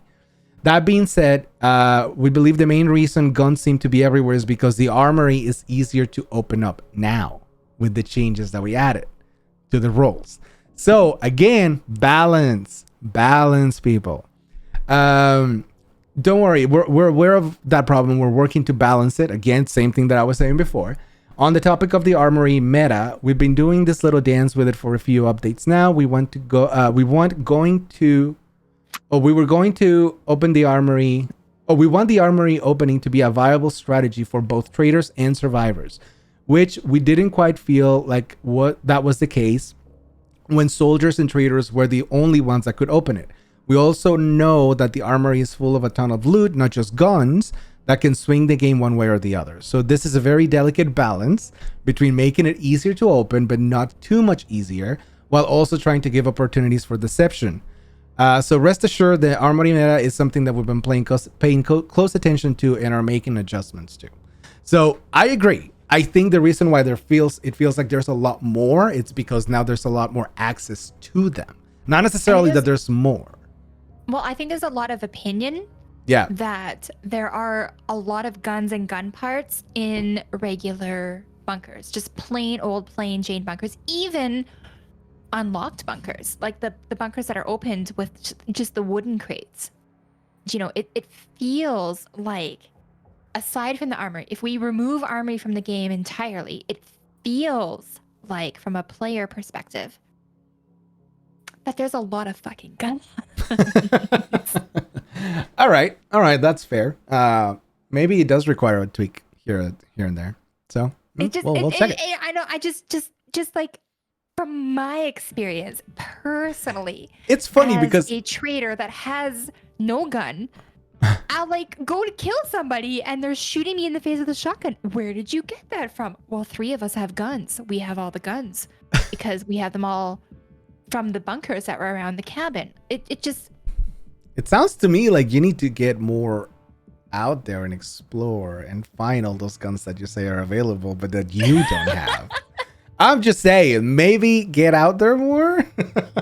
That's just a question I had, and I'm seeing in chat a lot of people are saying, like, Gimp, straight up hobo shacks producing 2 gun parts alone. He calls them hobo shacks. Love that. Haven't heard that before.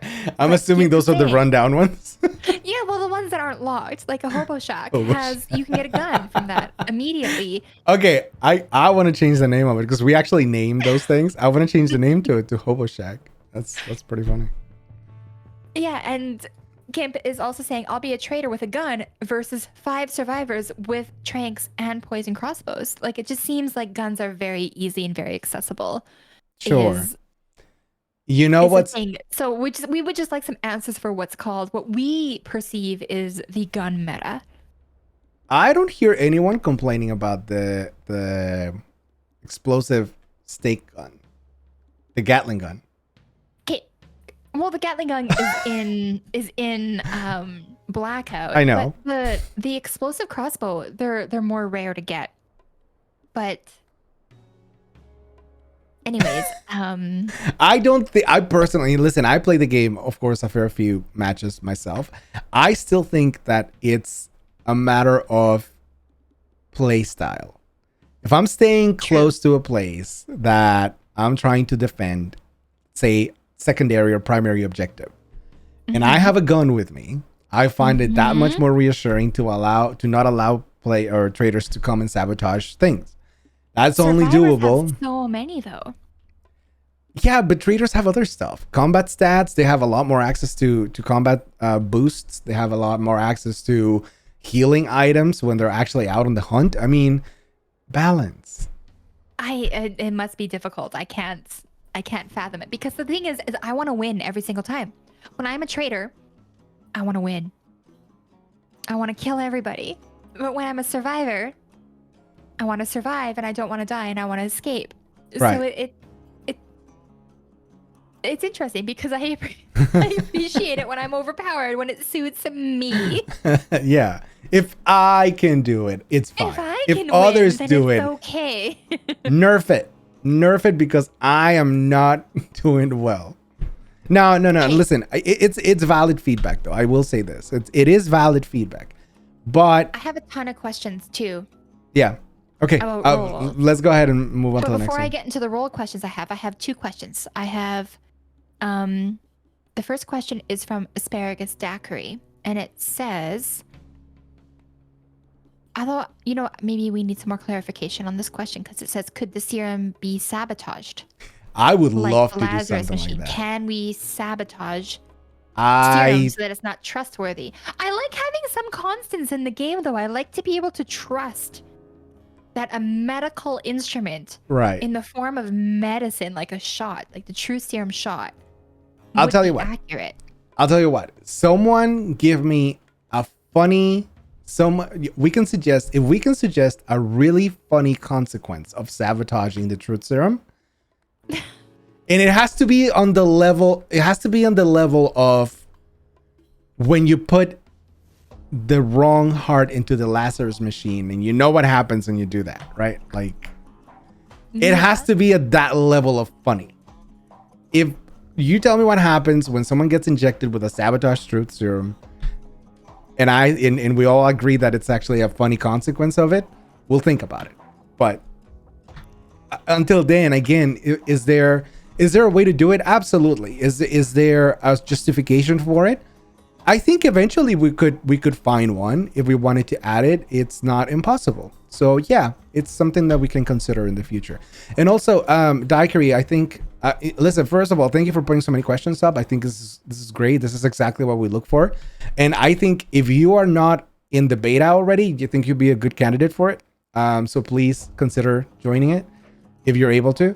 But I did notice that you were saying, it seems like my answer is saying that the guns are going to stay where they are. That's not what I'm saying. I'm just saying we need proper feedback on why we need to change those guns. And it sounds like you guys have some concerns. And as I was reading the answer from our designer, she did mention that we are working on fixing some of those problems with the armory, for example, that will inevitably, it will inevitably make it so that the gun ratio changes one way or another. So there are things happening in place. So just give us a chance to explore the options that we think are best to fix the problems that you guys have. That's all I'm saying. So Lucent wonders if there are plans to fix and clarify the Lazarus machine sabotage, because currently it feels like it doesn't work. It feels like when traders are sabotaging the Lazarus machine that it doesn't really have an impact on any of the gameplay. Mm-hmm. Is that a bug? Yes. If that's a problem, is that a decision?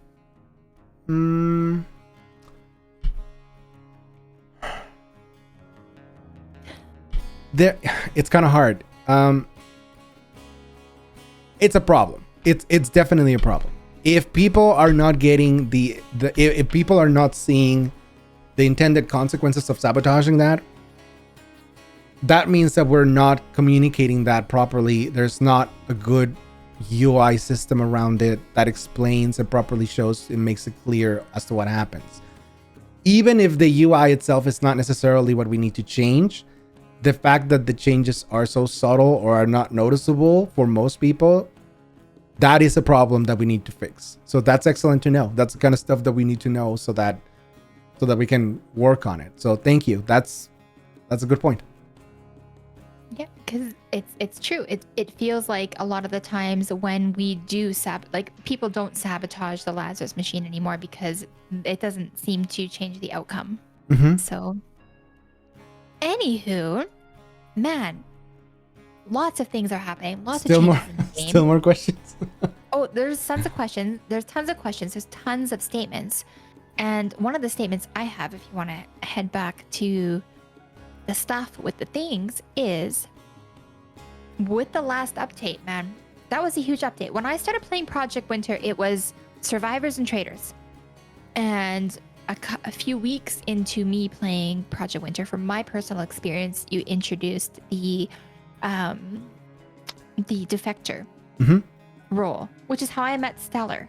And I will never forget meeting Stellar because he just casually opened a box in front of me, and I was like, "Why would you do Why? that? You did that just in front of me for no good reason. What is going on?"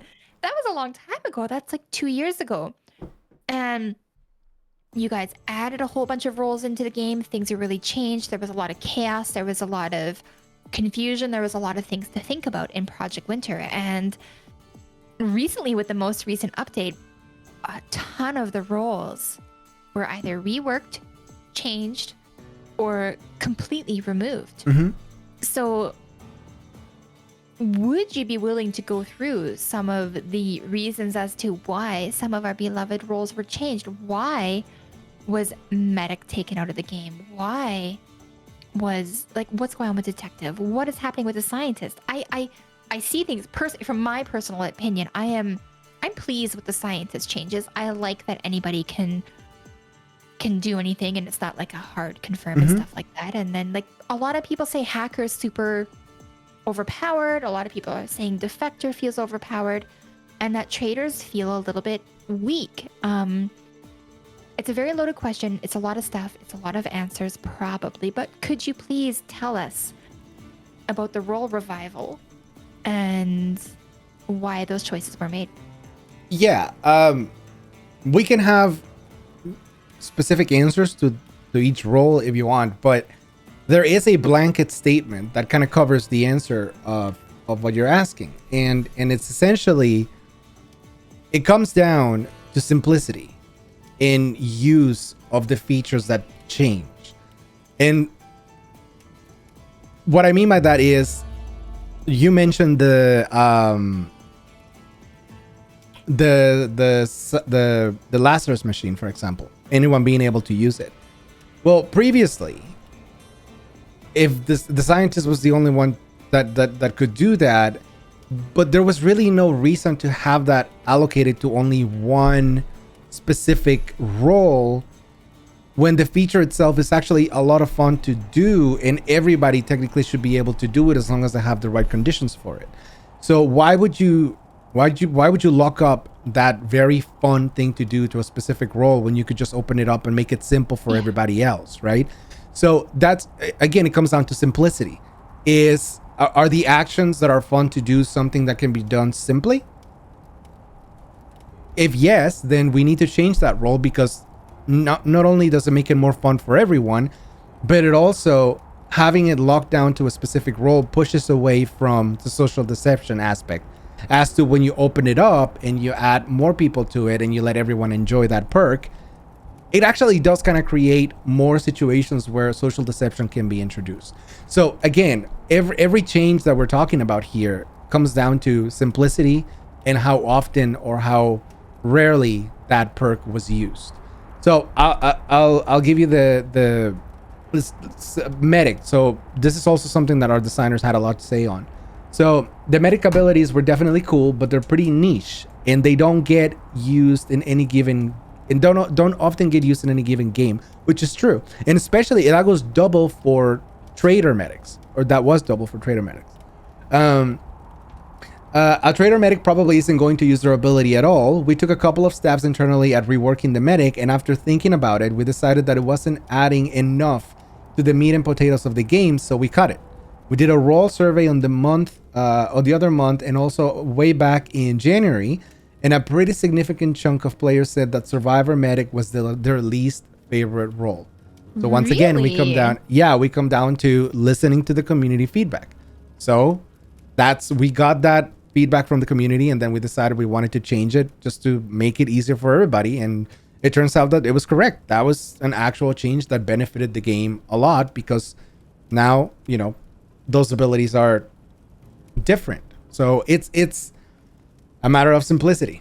Make it easier for everybody else. Make sure that you're listening, etc. The detective, on the other hand, for example, was underpowered.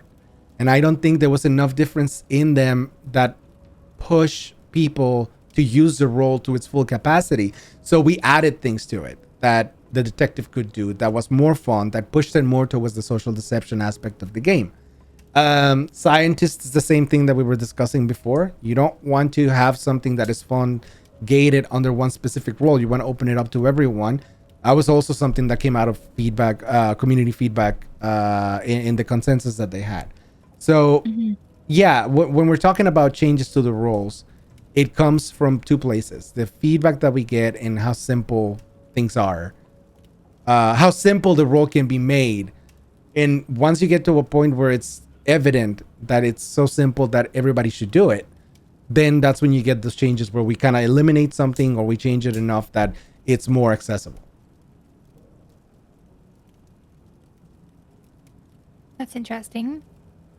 Lucent Falls a while ago, like speaking of all of this with the changes to the games and the roles and things like that, Lucent Falls is wondering, with all these changes and everything that's going on, are there any plans or anything to rework or clarify Identity Thief? I would have to table that. I'm outside crafting something, so I want to throw it at you. You can't throw things at me in the cabin. I absolutely can. Oh gosh, you know what? I don't know. That's legitimately one of those questions where I would say probably I would take your phone number and I'd call you when I have the information, because I actually don't know if there's anything in the pipeline that is pressing enough that would be worth mentioning. You heard it here first. He wants your phone number. Let's talk about this in particular. I will call you later.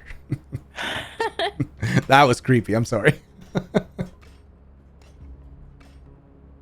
What else do we got? Oh, there's opinions. Gimp does not miss the medic. Cry misses seeing other people's hit points when it worked.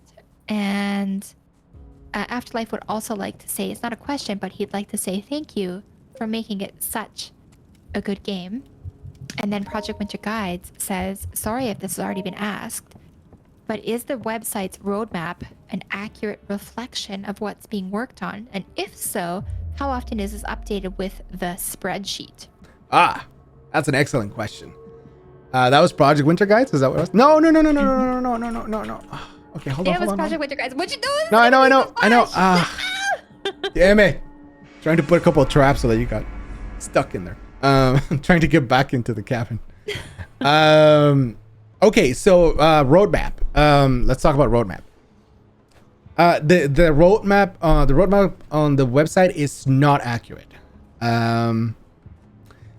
We used to update it all the time until I personally, and I will take the fall for this.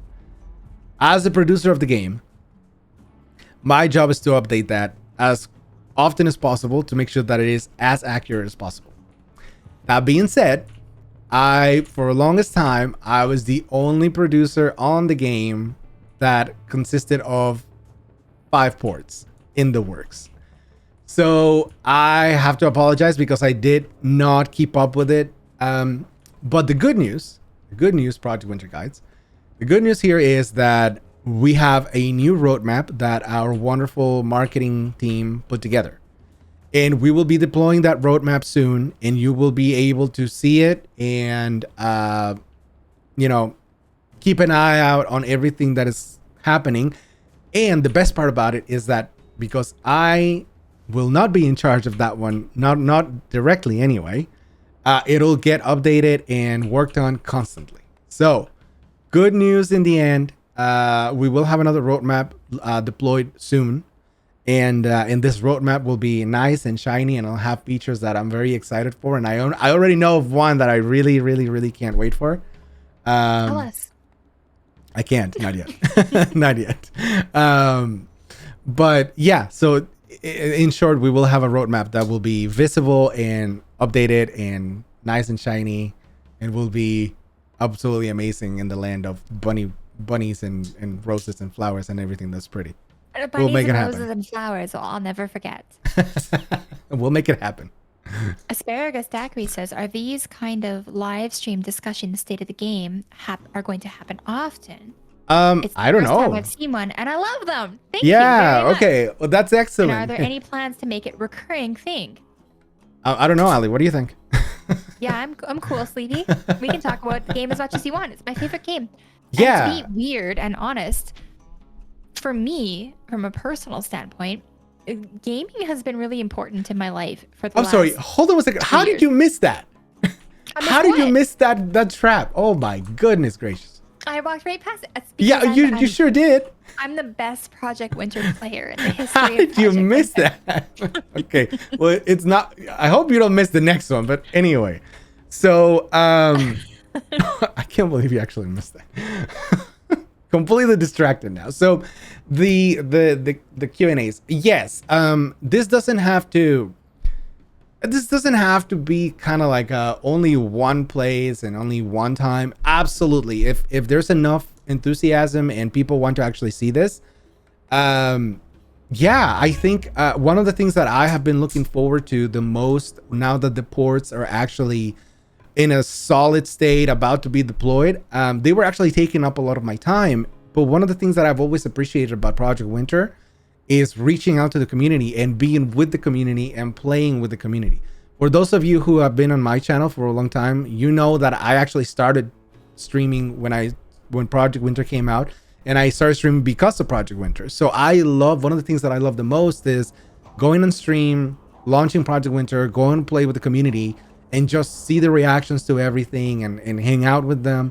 And that, along the same lines of what we're saying right now, I would actually love to make it a consistent thing, to do more Q&As, not just with me. Also, there's other people like our CMs. Maybe one of the CMs wants to do something similar.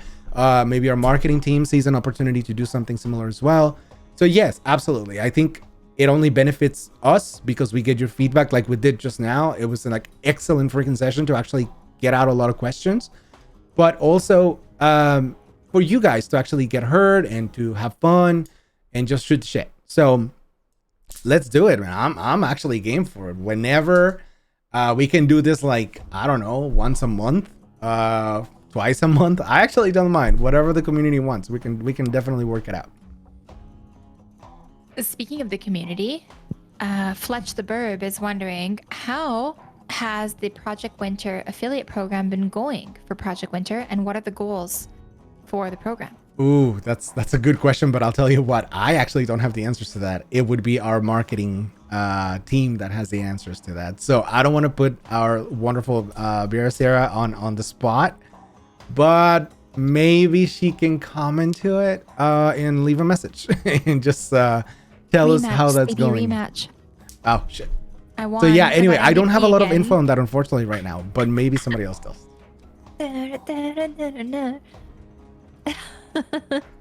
Rematch, perfect.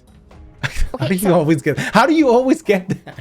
How come I haven't gotten a single one? No, just kidding. Type of gun parts. We talked about the medic. What do you think about the detective?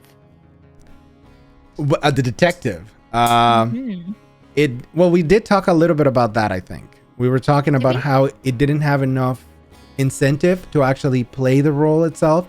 So we added some extra features to the role itself to make it a little bit more fun and to incentivize people to play more as the actual detective. So yeah, that's being done. I think actually it was with the role revival that came out. So I'd like to accuse you of Hacker being a little bit OP. What's your opinion on Hacker? I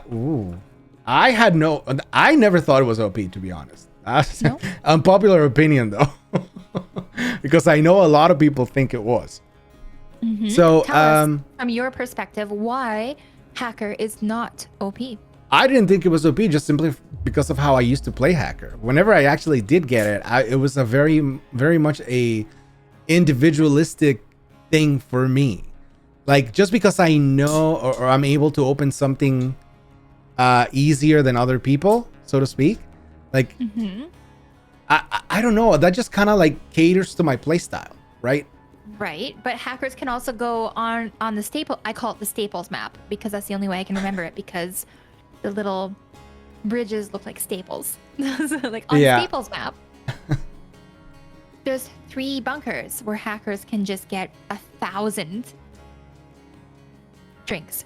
energy drinks. Okay. Tell us about hacker. Tell us about the defector. I don't Tell have anything to say other than that I actually kind of liked it, but I'll tell you about all the things. I'll tell you about the designer's perspective, because again, I think mine is biased just because I actually enjoy some of those roles more than most people did.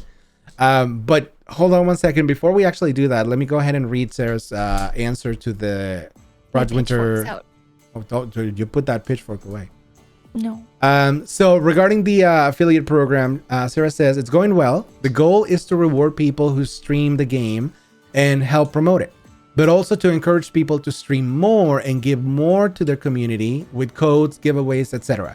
It's kind of a bit of a give and take, but we mostly wanted to create a community more among content creators. Once the ports are out, marketing is going to be looking at applications to accept more people in. So yeah, it just sounds like the system itself, it's still kind of like being tried and true, or being tried and it's becoming true. But it is there and it's ongoing. So if anyone wants to apply, the whole goal of this is to try to increase, obviously, the benefits for both the streamers and the development team with the game. So keep that in mind. Keep an eye on that. Okay, now pitchforks were out because of hackers. So okay, let me tell you what the design team said on the hackers situation.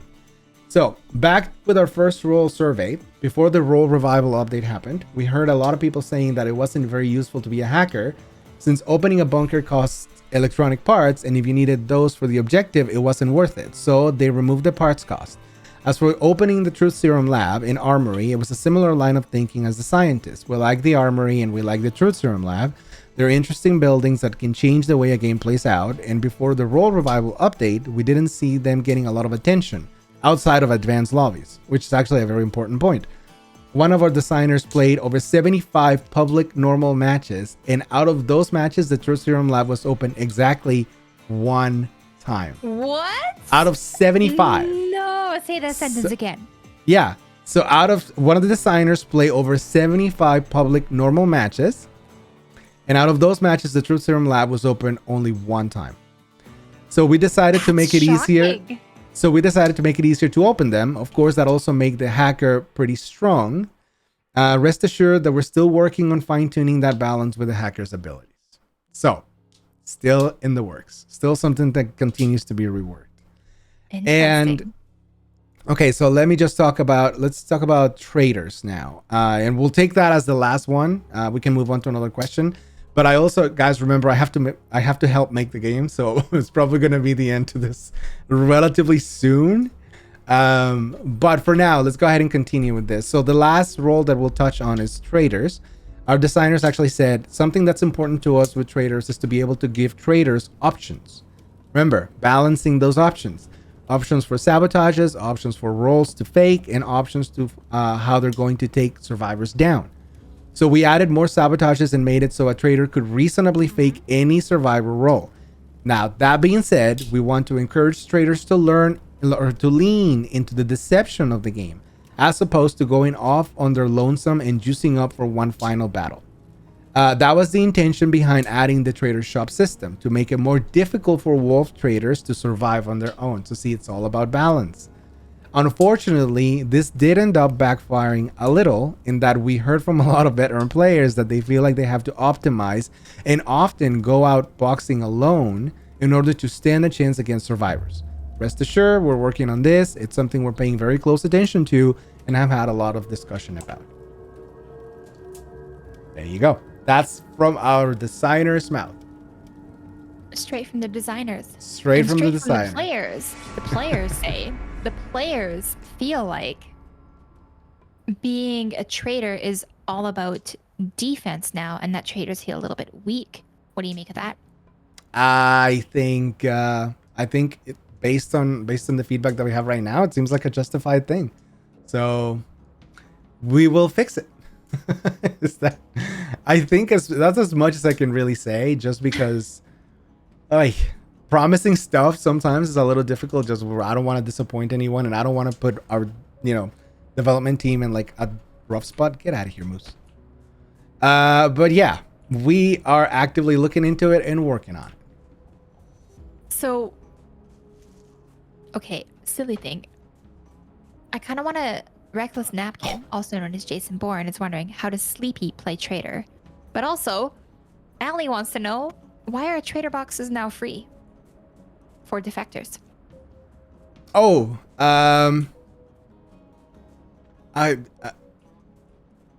we did talk about it. I'm pretty sure we did talk about that also. Yeah, okay. So I'm trying to make sure that I'm trying to call back to my answers. Why are the Defectors boxes free? It made it. It's one of those balancing changes that we felt would make it more accessible for the defector role and more fun. I know that. Is it the correct change? It's still something that is being fine-tuned. So as far as whether it's going to stay that way, I don't think so. I think it's going to change and it's going to evolve into something else. Oh my god, these white wolves are worse. I actually go chase her. Go get her. Get her. Sleepy. Maybe she'll lose this time. Maybe she won't be MVP this time. I don't want to die. I don't want to die. There's a Oh shit. Why did you not kill her, Wolf? Get her. There's a bridge. There's a bridge this way. Yep. We can open it. Yep. A two-person bridge. Yep. Oh, look at that. Look at you.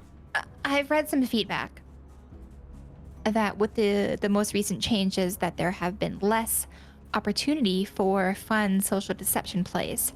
Yeah. Okay. And that it is feeling more like a player versus player game. Oh. Like a strategy game. Hold on 1 second. I just got rated. Bug catcher Jess. Jess, welcome and thank you for the raid. Much appreciated. We're doing a also everybody just come in. Thank you.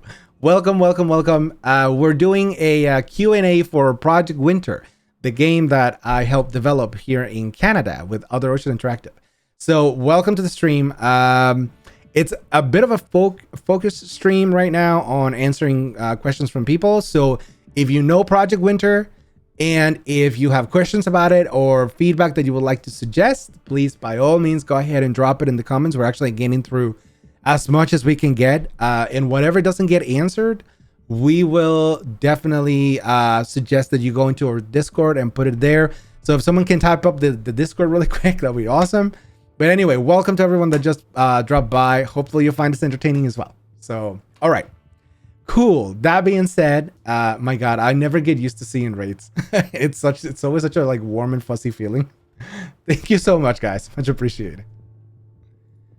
All right. What question did we leave off of?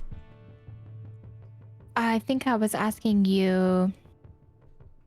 Something about social deception versus PvP. Oh, versus people strategy. saying that the latest update apparently pushed it away from social deception. Is that? Yeah.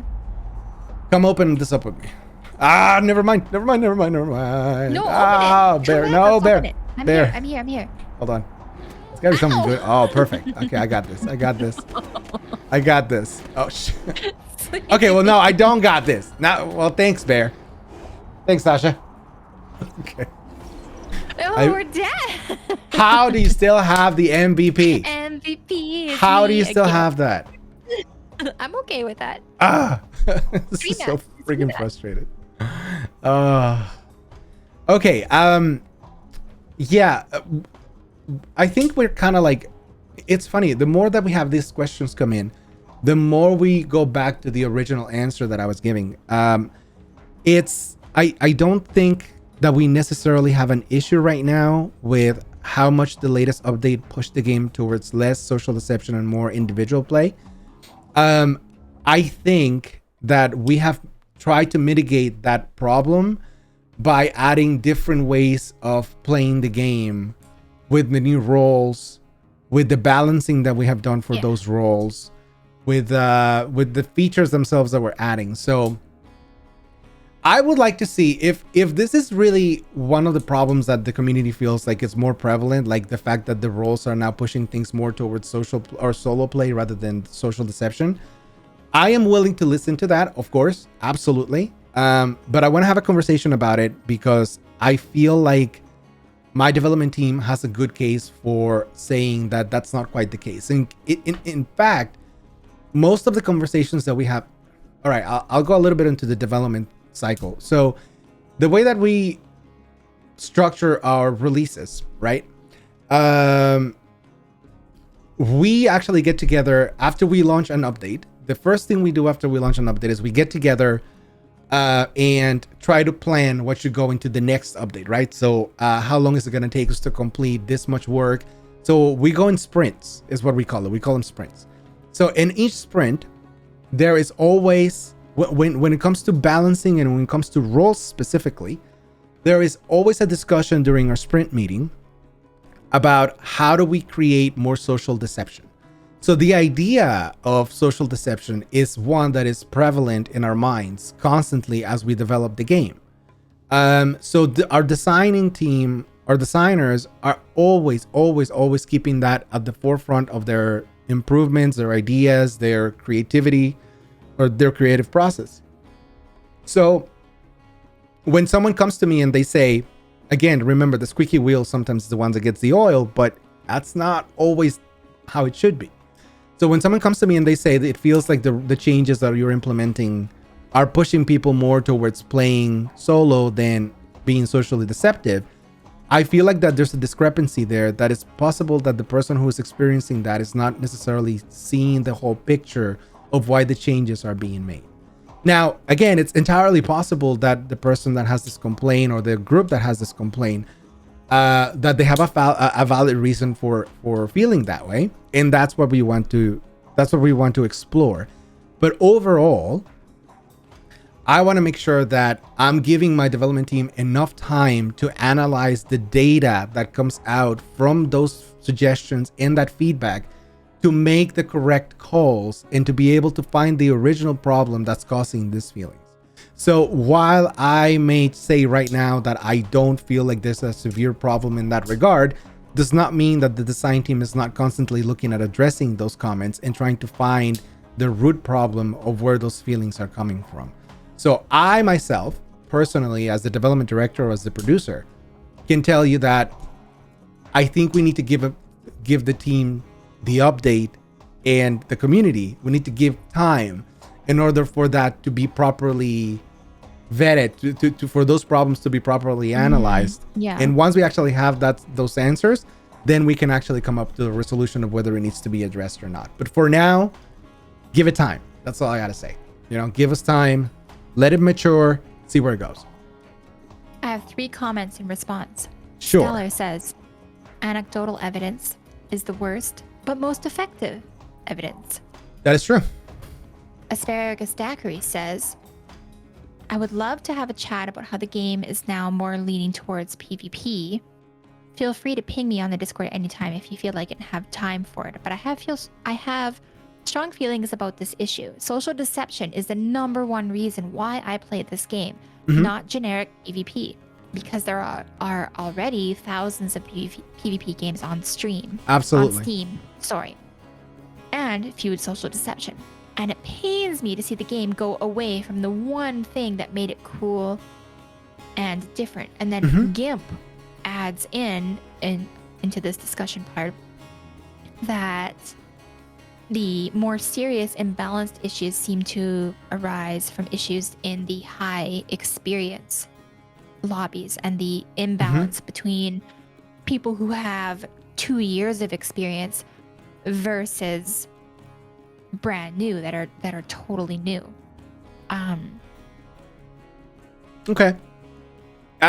Again, that's absolutely fair. Now, Daiquiri, I agree. I saw your comment as well. So she just read it, and I agree. So I am in no way invalidating your feeling towards where the game is right now. I do want to make that absolutely clear. This is not that. Me saying that we don't think that there's a problem or that we need more time does not mean that we don't acknowledge the fact that you have that feeling. What I want is time to properly address it. Because if we rush right now, let's say that your suggestion is taken so seriously that we go ahead and prioritize that to #1, right above getting more players.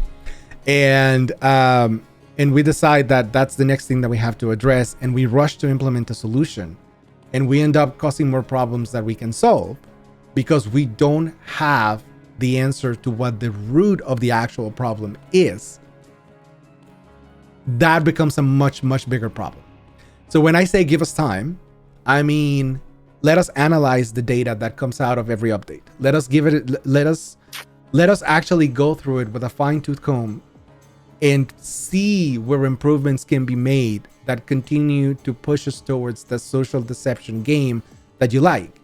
And the hope here is that eventually we'll get to a point where you will be happy on the state of the social deception for the game, and it will be thanks to your feedback. But if you have specific ideas, because that's also something that we really look into, how specific these thoughts are. If you have specific ideas on what's causing this or why you feel that the social deception aspect is being, we're drifting away from it, then that's the kind of stuff that I want to see on the feedback channel. We can even start a specific thread on that channel, a sub-thread that deals specifically with this. You can start that if you want, or if you don't have that power, then we can allow, we can talk to one of the CMs and see if we can actually do that. You're very vocal about this, which I really appreciate, because again, that's where our best feedback sometimes comes from. But I don't want that. I want that feedback to be focused. So let's go ahead and get you on that channel. Let's start a conversation about this. But most importantly, just remember, even though we have your information, the information that you're giving us, I do want to give ourselves time as well to properly react to that information. So it's a give and take. Well, Hailstrom just popped in. Hailstorm. I always say Hailstrom for some reason. And I know it's not Hailstrom. Hailstorm. It's very clearly Hailstorm. But for some reason, my brain always wants to say Hailstrom. So I'm sorry, Hailstorm. But they are saying that I will say the intent is to push it more towards the social deception and away from PvP. Absolutely. So yeah, if our changes are inadvertently doing the opposite, then we will fix it in time, as Sleepy is saying. But the intent is for it to be more socially based and less player versus player based. Like I said, it is at the forefront of every sprint meeting, every design meeting that it is had about the social deception aspect of the game. Whenever a core change comes for roles or main mechanics in the game, that is the first thing that we think of. How do we push it more towards that and not away from it? So it all comes with time. And some good feedback from Asparagus Stackery saying that he just wanted to thank you for taking their questions and comments and all the new things. The fact that we are doing these types of live streams and taking questions from community members makes them feel like there's a bright future for Project Winter. And he says, I know that the aim is to push social defection, but sometimes little changes can have unforeseen consequences. Anyway, I do feel like you are taking this issue seriously, and I'm happy to see this, and I am happy to give you the time that you as developers need to make the game what we're looking for. So I think that's pretty cool feedback. Oh, for sure. And I appreciate that. Thank you very much. Thank you. I can see already like Red is, engaging, trying to get him into the chats and the beta stuff. So yeah, that's exactly what we look for, right? So every single person that's watching this and stuff, that's perfect. You want to know what Gimp has to say, Mr. Gimp? What does Mr. Gimp have to say? Mr. Gimp says, I think a lot of players just want to make it very transparent that the recent updates have pushed players away from the deception aspects, and that one of the main reasons for this is because of how common powerful guns are. There is no reason to socialize when you can consistently win using guns. All right. Deception is not strong enough currently to overcome the strength of efficient objective completion and weapons. Okay, that's fair feedback. I think everyone's just saying get rid of the guns. guns That's so sad. strong. Guns hold such a special place in my heart because of the story that I was talking about before. Like when they were first introduced, it was just such a cool actual aspect of it. But listen, it's true, but you shouldn't be able to find 3 crossbows in one unlocked bunker. It's funny because that's I opened up a trader box and that's exactly what I found inside. Right? Yeah, like that's on stream now. Okay, so officially. All right. Also, stop trying to trap me. Well, get back in the fucking cabin. I'm trying to get something going. What do you here. need this for? I'm gonna get MVP for trapping you the most times. You'll see. I'm doing it. I don't care. I'm doing it. I have a question for you. Yeah, go ahead.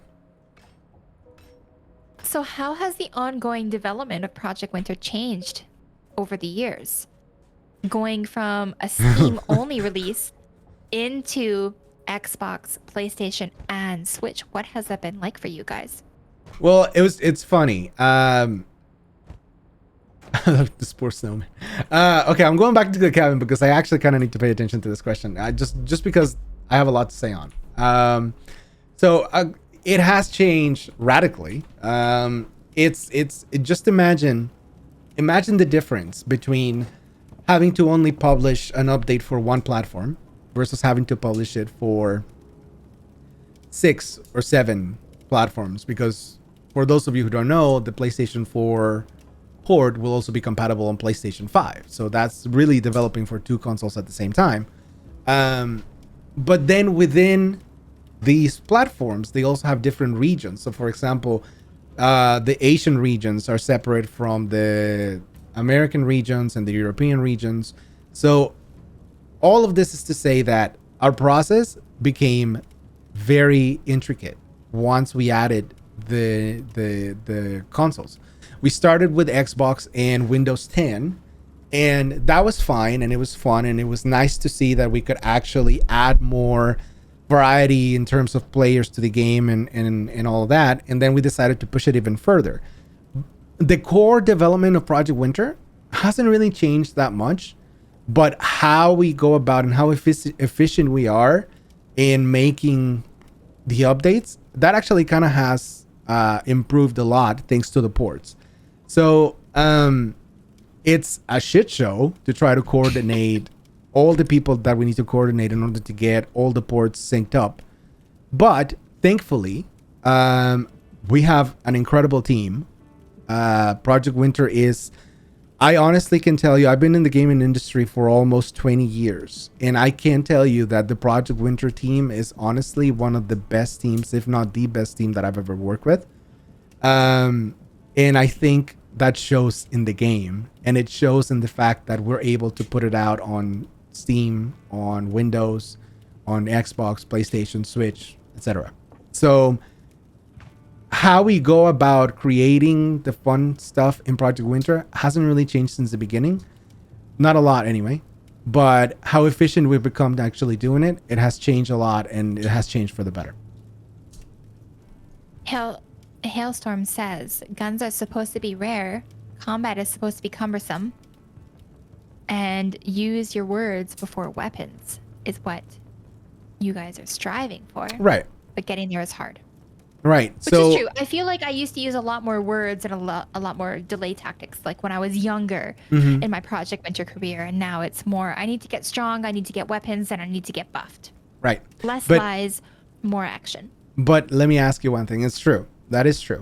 But I think the key word there, or the key sentence rather, is that in my young Project Winter career or life, right?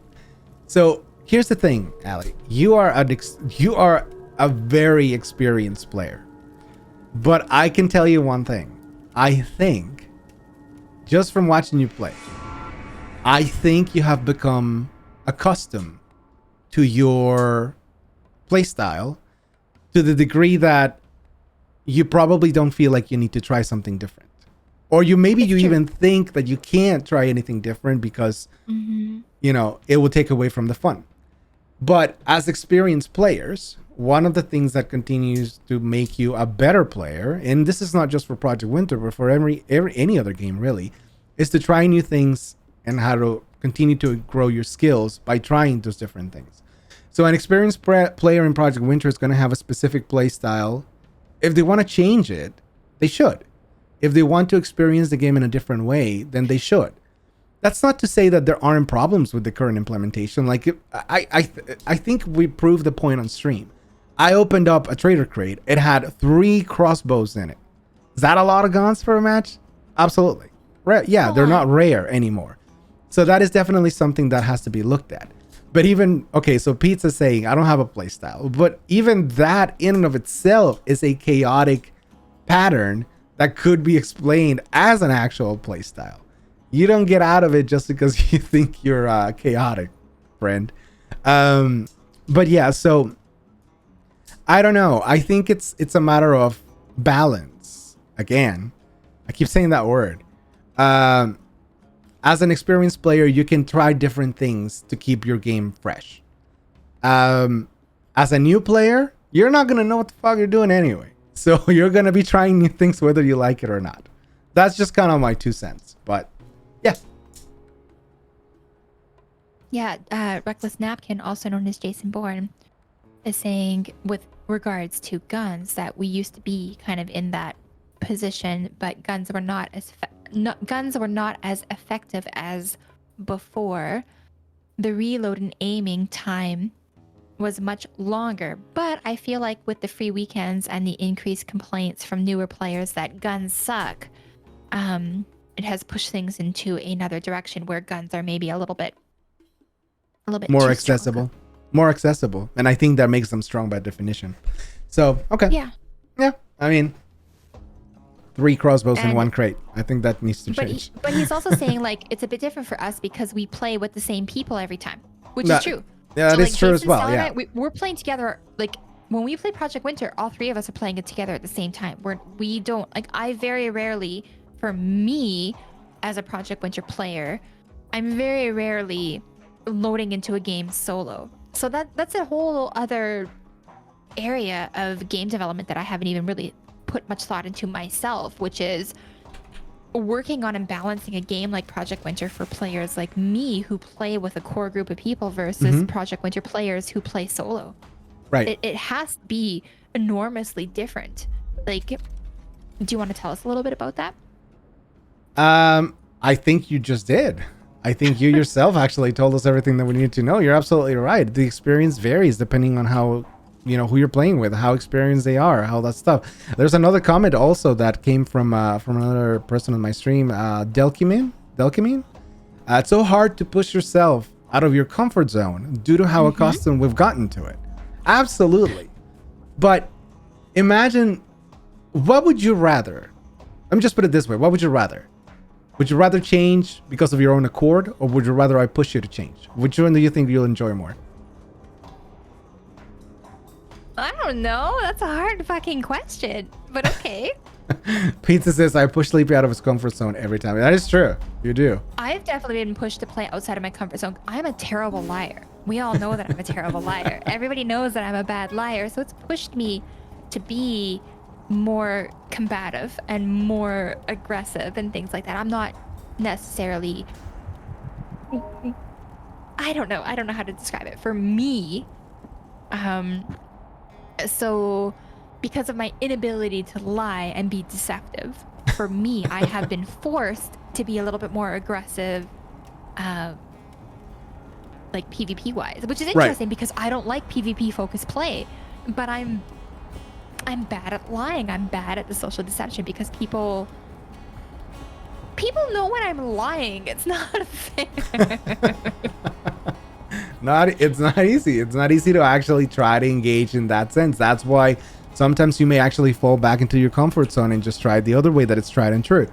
That's part of it. That's part of the experience. So can we somehow gently guide you guys out of that by implementing different mechanics and maybe opening up new avenues? Absolutely. That's our goal. That's what we try to do. But when I play with new players, they don't know that I'm lying. But when I play with people who know me, they know. So it's interesting. And Aries says, makes a point here. There was a lot of discussion with Stellar, Jason Bear, and Yuri the other night about the difficult balance to strike for experienced players and less experienced players. And some thoughts on whether to have different modes for each, or incorporating a competitive mode for the pros. Should there be?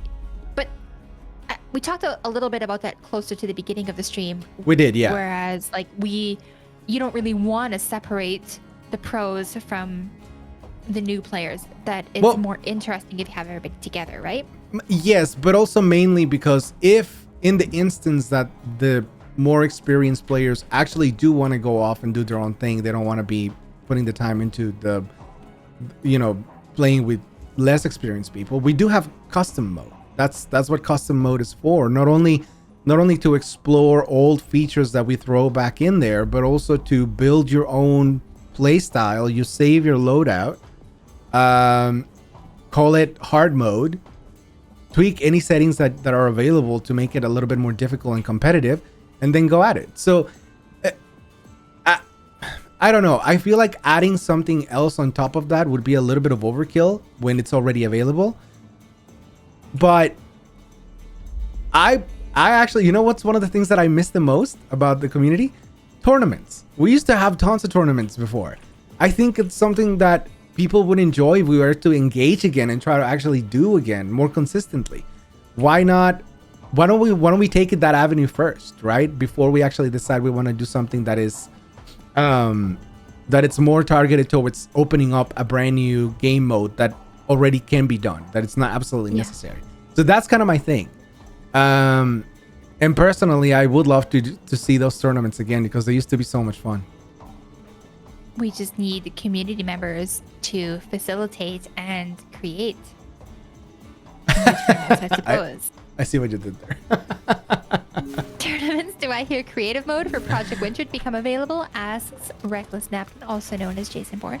Jason, do we hear creative mode? Maybe. I don't know. I mean, at one point, we're going to run out of community feedback, right? Hopefully. Hopefully not. No, you'll never run out of community. We will always be noisy and loud. We will always be noisy and loud. That's how we like you guys. Go ahead. Speaking of the community, what are some of the most interesting ideas that have come to you from the community that were then implemented into Project Winter? Oh my God, that's that is too big of a question. There's too much. I mean, are we talking specifically about what made the game better? Because if so, then it's every piece of feedback that we've ever implemented from the community.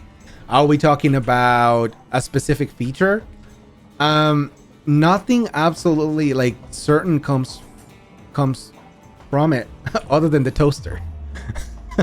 The toaster meme, maybe the memes that we continue to implement thanks to the community. The toaster wasn't in. Okay, so I remember. Am I gonna get in trouble? Why? I can say which beta tests I have participated in if they are in the past, right? That should be fine. Yeah, I think that's okay. Okay, so I remember back in the day when we were doing the blackout beta testing and where the toaster came from and things like that. So do you think the most interesting idea that has come from your player base is the fucking toaster that is hidden in blackout? Or I don't know. Well, listen, I'll tell you one thing. If there is any developers right now on the streams that would like to weigh in, like Hailstorm, for example, Hailstorm, if you have anything that you would like to weigh in on that front, like I personally, honestly, I mean, I am honestly the keeper of every single feature that people want to implement in the development team, right? And like the feedback and all that stuff, like that all runs through my mind. So I do have a little bit of a jumbled mind when it comes to everything that's come from the community that's been implemented. I can't absolutely recall anything right now. But actually, now that I say Hailstorm, I think Hailstorm, the bear, came from someone naming that bear in the community, I think. So that's another little. Somebody it's not named the big polar bear in Discord one day. I think so. Yeah. Right? Yeah, I think that's what it was. Yeah. So that's one of those things. Mooseman's still in there. What about the ghosts? The changes to the ghost ability, was that dev focused or community focused? No, ghosts were. The original implementation of Ghost was a dev focused implementation, but the community made it better. Because we always wanted to ensure that we had something for players to do at the end of, the match. But the changes that we implemented came directly from feedback that the community had. So that's another thing that has been provided by the community.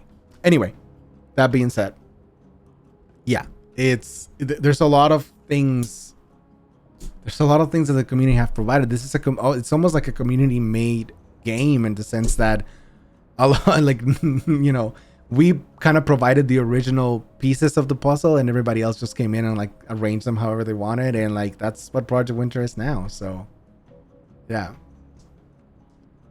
I can't give you a concrete answer to that, but how about this? I'll think about it, and maybe in a different Q&A I can actually give you a more solid thing. Yeah. Hey, I have another question. Go I ahead. have questions. How do you go about making a new map? Oh, What that's is a good that one. like?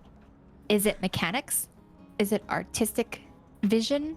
Is it a mix of both? What exactly goes into your mechanics and development of making a new map? All right. So how about this? I will answer, but in turn, we'll probably say last question.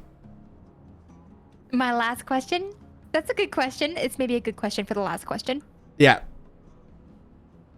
Does that have a good answer?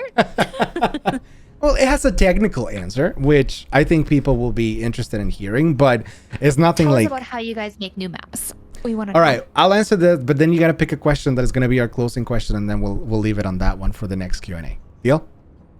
Deal. Okay, so maps, not as easy to make as most people would think. So think of a map the way you would think of a puzzle. The pieces fit very specifically with each other, right? So once you have the full picture of the puzzle and it's all assembled and it all fits neat and nicely, then let's say then you have what we have as maps now.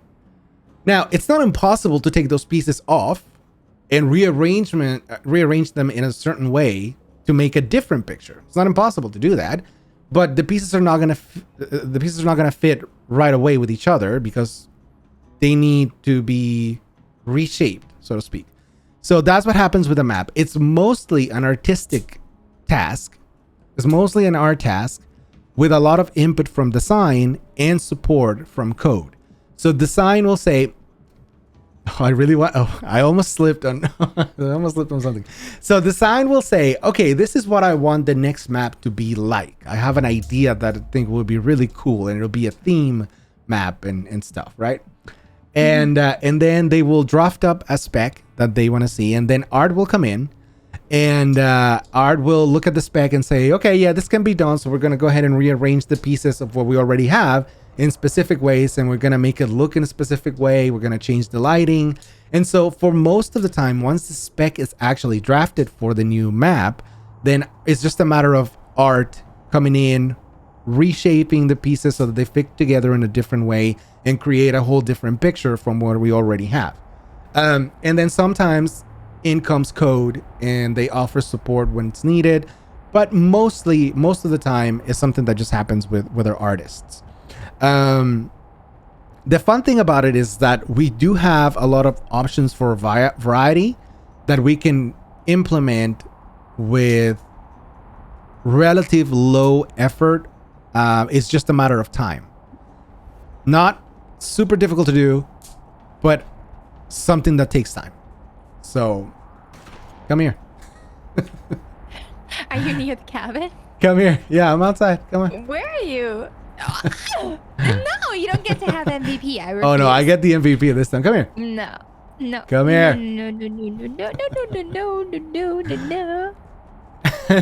I'm gonna get you. Trust me. Like even if it has to wait until the next time we play. All right.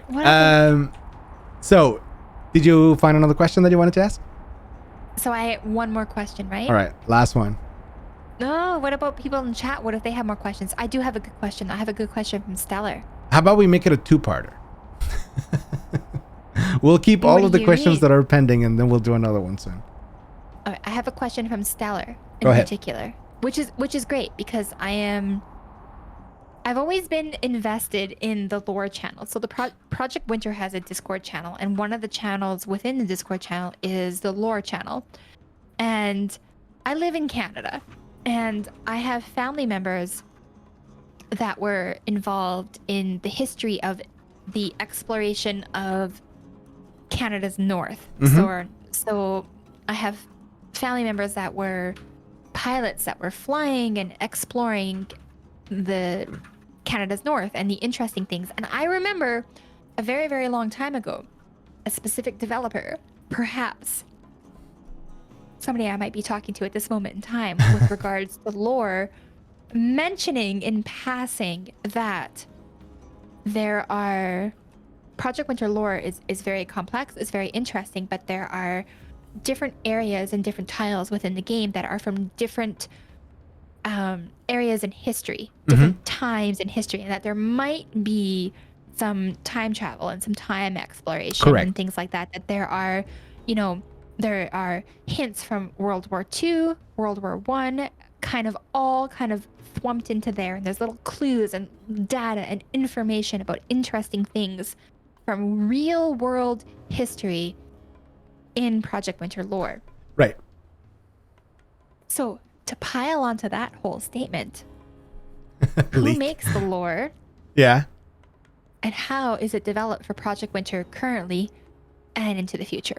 Okay. So remember when I was talking about at the beginning of the stream, I said, lore is something that we keep in the back of our minds, but it's always present. We keep it minimalistic because we want to keep it as a mystery.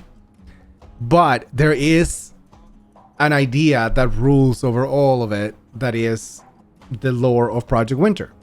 So yes, you're talking about Lambo. He was the one that originally started, he's one of the artists with the game.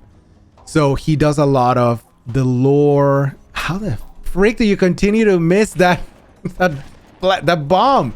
Oh my God. Get out of here. I get MVP this time. So because I don't want to, what the fuck? You know what? This is rigged. Someone, where's the developer of this game? There's a bug. MVP again. You know what? I'm not answering your question. Answer the question, Sleepy. It's important. Okay, but what is the question though? What is like you mentioned a lot of like how we actually do it. So what is the plan for lore moving forward? Lore? Who makes the lore? Who? It's a confined effort. It is something that we discuss internally. Some people, it's basically, I think from our side, basically whoever is willing to participate and provide ideas for what that lore should be and how it should continue to grow, they're welcome to the conversation on the development side. So Lambo, who again was the artist who kind of like started rolling with this when he was creating the tiles. Yeah. He's the one that's put forward a lot of these ideas that he has about what the overall Project Winter lore is. But we have, I think every single person in the development team has contributed in one way or another. What is that going to continue to be? How are we going to grow it? I'm thinking Project Winter 2. I think that's what it is. I think Project Winter 2 should probably add another layer to it, another idea to it, right? So maybe, in the future, all that story mode that people are asking for and whatnot, maybe that's part of how we continue to grow the lore. We add a story mode to the game. I like the lore. I find the lore to be interesting. Like for me as a Canadian, I find the lore interesting. Like I spent a little bit of time in the north, and I have family members that have, like, one of my aunts has a Bombardier in their backyard, like one of the snowcats in their backyard. And I just think it's cool, and I just want to know more about the lore. We want to know more about the lore and things like that. But anyway, Rustry has a question for you. Oh, of course he did. If he's gonna say anything about his mask or anything about that game that he loves, oh my God. No. I will ban him. I don't know what this question means, but he is asking. He says, ask this in particular. Okay. Is my old outdated lore or Space Guy's lore overview closest to the true lore? I'm not gonna tell him that. There you go, Rusty. You heard No, it here. Rusty, we don't know, actually. I don't even know. You know what? I'll make it easy for you. I don't even remember.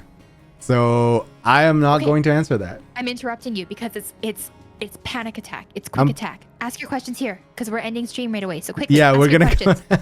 Reckless Napkin, also known as Jason Bourne, wants to know: will wolf bunkers be coming back?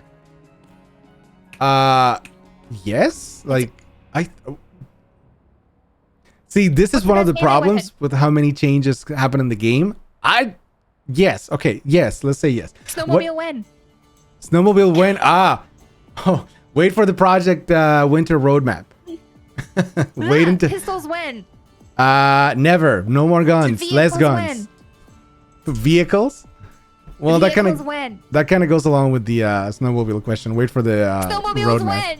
Wait for the roadmap. Any opportunity for people to unlock old cosmetics? Afterlife, I say no. No. Project Summer when? Wait for the roadmap. Less guns. Less guns. Okay, how about this? We'll put less guns as soon as possible. We'll balance that out because holy. Gun barns. Three crossbows in a thing should not happen. No, it shouldn't. Anyways, that's just my opinion. I kind of shot myself on the foot with that one though. I shouldn't have opened that crate anyway. No, but it's a good story. It's a good story, but it also highlights the fact that you shouldn't be able to find. Anyways, we have our jabs. Oh, Red 5. Should people leave Steam reviews? How does that help you guys to have good, to have your Steam reviews? What does that mean for you guys? It's a big thing. Just because, remember when I was mentioning at the beginning that we have different avenues for feedback, right? We gather feedback from different avenues. Discord being the most vocal one, Steam being another really good source of engaging with the community. That it's a little bit more of a direct approach, because if we see a specific review that we think we can fix, if it's a negative one, then we'll engage and we'll try to do it. But yeah, Steam reviews work in the way that as long as the feedback that is being provided in that review is constructive, and as long as after we approach the person that left the review, if we're able to satisfy their complaint, their original complaint, it's awesome when they go back and change their original review, if it was a negative one, into a positive one after they're satisfied, after we communicated with them. That actually help us a ton. Remember the whole thing with Steam. When you see a game on Steam, what's the very first thing that you check on that game? It's what's the ranking? Is it positive? Is it overall positive, negative? So keeping ourselves on the Steam side, on the positive side, it makes a huge impact on discoverability of the game, on when we go ahead and do discounts on the game, if we do free weekends on the game, all of that stuff is impacted by that rating. So if you're going to leave a rating on Steam and you have a legitimate complaint, please make sure that your review, even if it's negative, it's fine, but even if it's negative, make sure that your review has a concise point that we can actually address. Super important for us, because that way we can approach it, we can look at it, we can fix it, and we can let you know. And ideally what that happens is that if you're satisfied, then you change your opinion and the review gets better. So yeah, that's Steam ideally how it should work. Yeah, well, you know what? Gimp and I agree. All right, perfect.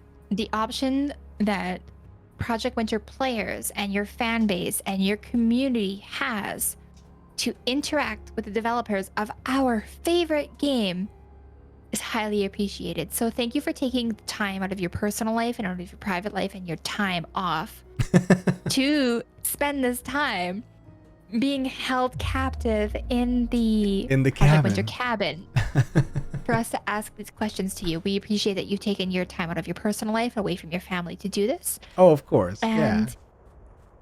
It's been great. Thank you so much. You've answered a ton of our questions, and we're really excited. We're excited to see what the new updates in the game are like. Yeah. And soon. Do you have anything you want to tell us about soon TM? Soon TM. Yeah, no. What do you want to tell us? I think I just want to say thank you for being present. Thank you for giving feedback. And this goes to obviously you, Ali, and for offering this space, but to the community in general. You mentioned, spending time with family and all of that. And of course, that's something that is important for me, but the community is kind of like a second family to me, because obviously we made this baby that has grown into what it is now, and the community comes and they mold it and shape it. So spending time with you guys is just as good. You know what I mean? So I definitely think that with how well this one went, we should do more. We'll try to space them out a little bit just to give enough time for new people and questions to come up. But maybe the perfect time to do another one is in a couple of weeks after the next update is out. So sounds good. Yeah, let's go ahead and see if we can coordinate that, and we'll talk about all that's new. Well, thank you so much for taking the time to do all of this with us. We really appreciate it.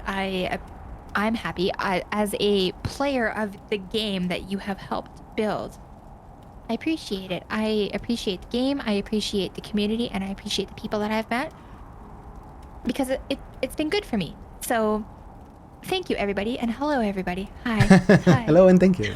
Actually, before I go, I do want to address one last thing that came up. One of our viewers, R4 ROLTON4. So he mentions, will the results of the questions and answers of the stream be summed up somewhere, and preferably all languages for all regions? So that is a very tall task. That is a very tall order to fulfill. We have the VOD. We'll have the VOD for this stream that people can reference. As far as translating that into other languages, I will tell you what, if our community managers or if our marketing team are able to summarize the information that was presented on this stream, I will ask on our community translation channel on the Discord to see if that can be localized to other languages, if anyone is willing to do that localization work. Just because, like, from our development standpoint, we don't have the bandwidth to do something like that, to localize all that stuff. Also, we don't have the people that would be able to do it. So I would have to rely on the community itself to actually do those localizations for this stream. But if we manage to do that, if we manage to get an extracted document from it in English, I will see if we can put it on the translations channel on the Discord, and then get people to weigh in and translate it into other languages. So yes, it's definitely a possibility. It may take a little bit of time though, so just have patience with us, please. Okay? I think we can do that. I think we can do that, Sleepy. I think so. Hopefully. Well, thank you so much for spending all this time hostage at the cabin. Would you like to be set free? Well, I will go, but I'm hoping that everybody had fun, and thank you everyone for showing up. We appreciate you so much as a community. So hopefully you were entertained. Hopefully you learned something, and hopefully I didn't frustrate you too much with my balancing talk. So no, this is the end of my all of our questions, and I will kidnap you in the future. Sounds good. I will take you hostage again in the future so that more questions can be answered, and all right. we appreciate it so much. Sounds good. That's the end of the TED Talk. Thank you. Yeah. All right. Well, Bye. I'm just checking Project Winter, who is streaming right now for Project Winter. That's a good point.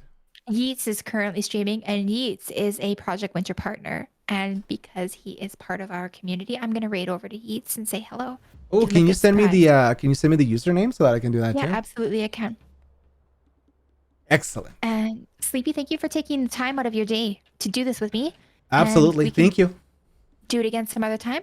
Yeah, And anytime. I hope everybody got all the questions answered that they were looking for. And I know we what's cool missed to me some. is, I mean, like, I've played a lot of video games over my years of playing video games, and very rarely do you actually have an opportunity to feel heard from the people who make the game that you love. So I just want to say thank you so much for the opportunity, and I appreciate it. And it's cool. I'm so excited that it's a Canadian game and that we're all in Canada, and I love it. And I love it so much. So thank you for taking a day out of your night, which is really far. Okay, 'cause I am in Saskatchewan, which is a weird province. It is the province of Canada that nobody has heard of. Nobody has heard of Saskatchewan. That's where I live. And Sleepy lives very far east from me, along the other ocean side. in Newfoundland. Like 3.5 hours. And my time zone is stupid. Our time zone doesn't change. But, I mean, What's weird to me is playing Project Winter and then driving through rural Saskatchewan and coming across what looks to be bunkers Project and Winterland. looks to be no, it really does. It's really interesting to me to drive north and have like these weird actual bunkers that are like the octagonal bunkers that are in the game in real life. It is really cool to see that, Maybe and it's really cool to see the airplane stuff and the submarine crashes and the things that don't make sense. maybe we're Lore-wise just is spying really on cool. you. Have you ever thought of that? Nah, I love it. I love all of the super cold Canadian culture things that are in Project Winter. Anyway, All I right. could talk about this forever. We Right. should go say hello to Yeats because he is a Project Winter partner. And I just want to again say thank you for taking out the time to Sure answer thing. the questions you have from the community. We appreciate it. All right. I'm glad to hear that, and we'll do more of these as soon as possible. I love it. All Thank you right. so much, Sleepy. I'll talk Thank to you you. soon. Imter, thank you for the follow as well. Okay. Bye, Ali. Thank you. Bye, Sleepy. Bye. All right. So yeah, we're gonna head and I'll turn off our camera because I don't want her to feel like we're watching. Hold on one second. Ali count. Okay, perfect. So, yeah, we're gonna go ahead and raid our Project Winter friend. For everyone that stopped by and that followed and that asked questions, man. Again, I really can't stress to you. I can't stress to you how important that is for us. So it is much appreciated. Hopefully you guys got a lot of information out of this, and we will be doing more of these because it seems like we got some good reactions out of it. So thank you very much. Have a wonderful night, and let's go ahead and raid our friend and see how he does. So now let's see if we can actually do this correctly, because professional streamer, you know this. Okay. What's his name? Yeats Prime.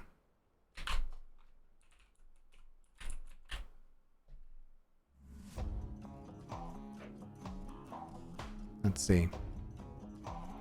I am the real MVP. Well, thank you, and I appreciate it again. Thank you for the follow. All right, guys, everyone, let's go ahead and get ready to go. Gimp, thank you for the follow as well. Have fun. I'll talk to you guys very soon. All right.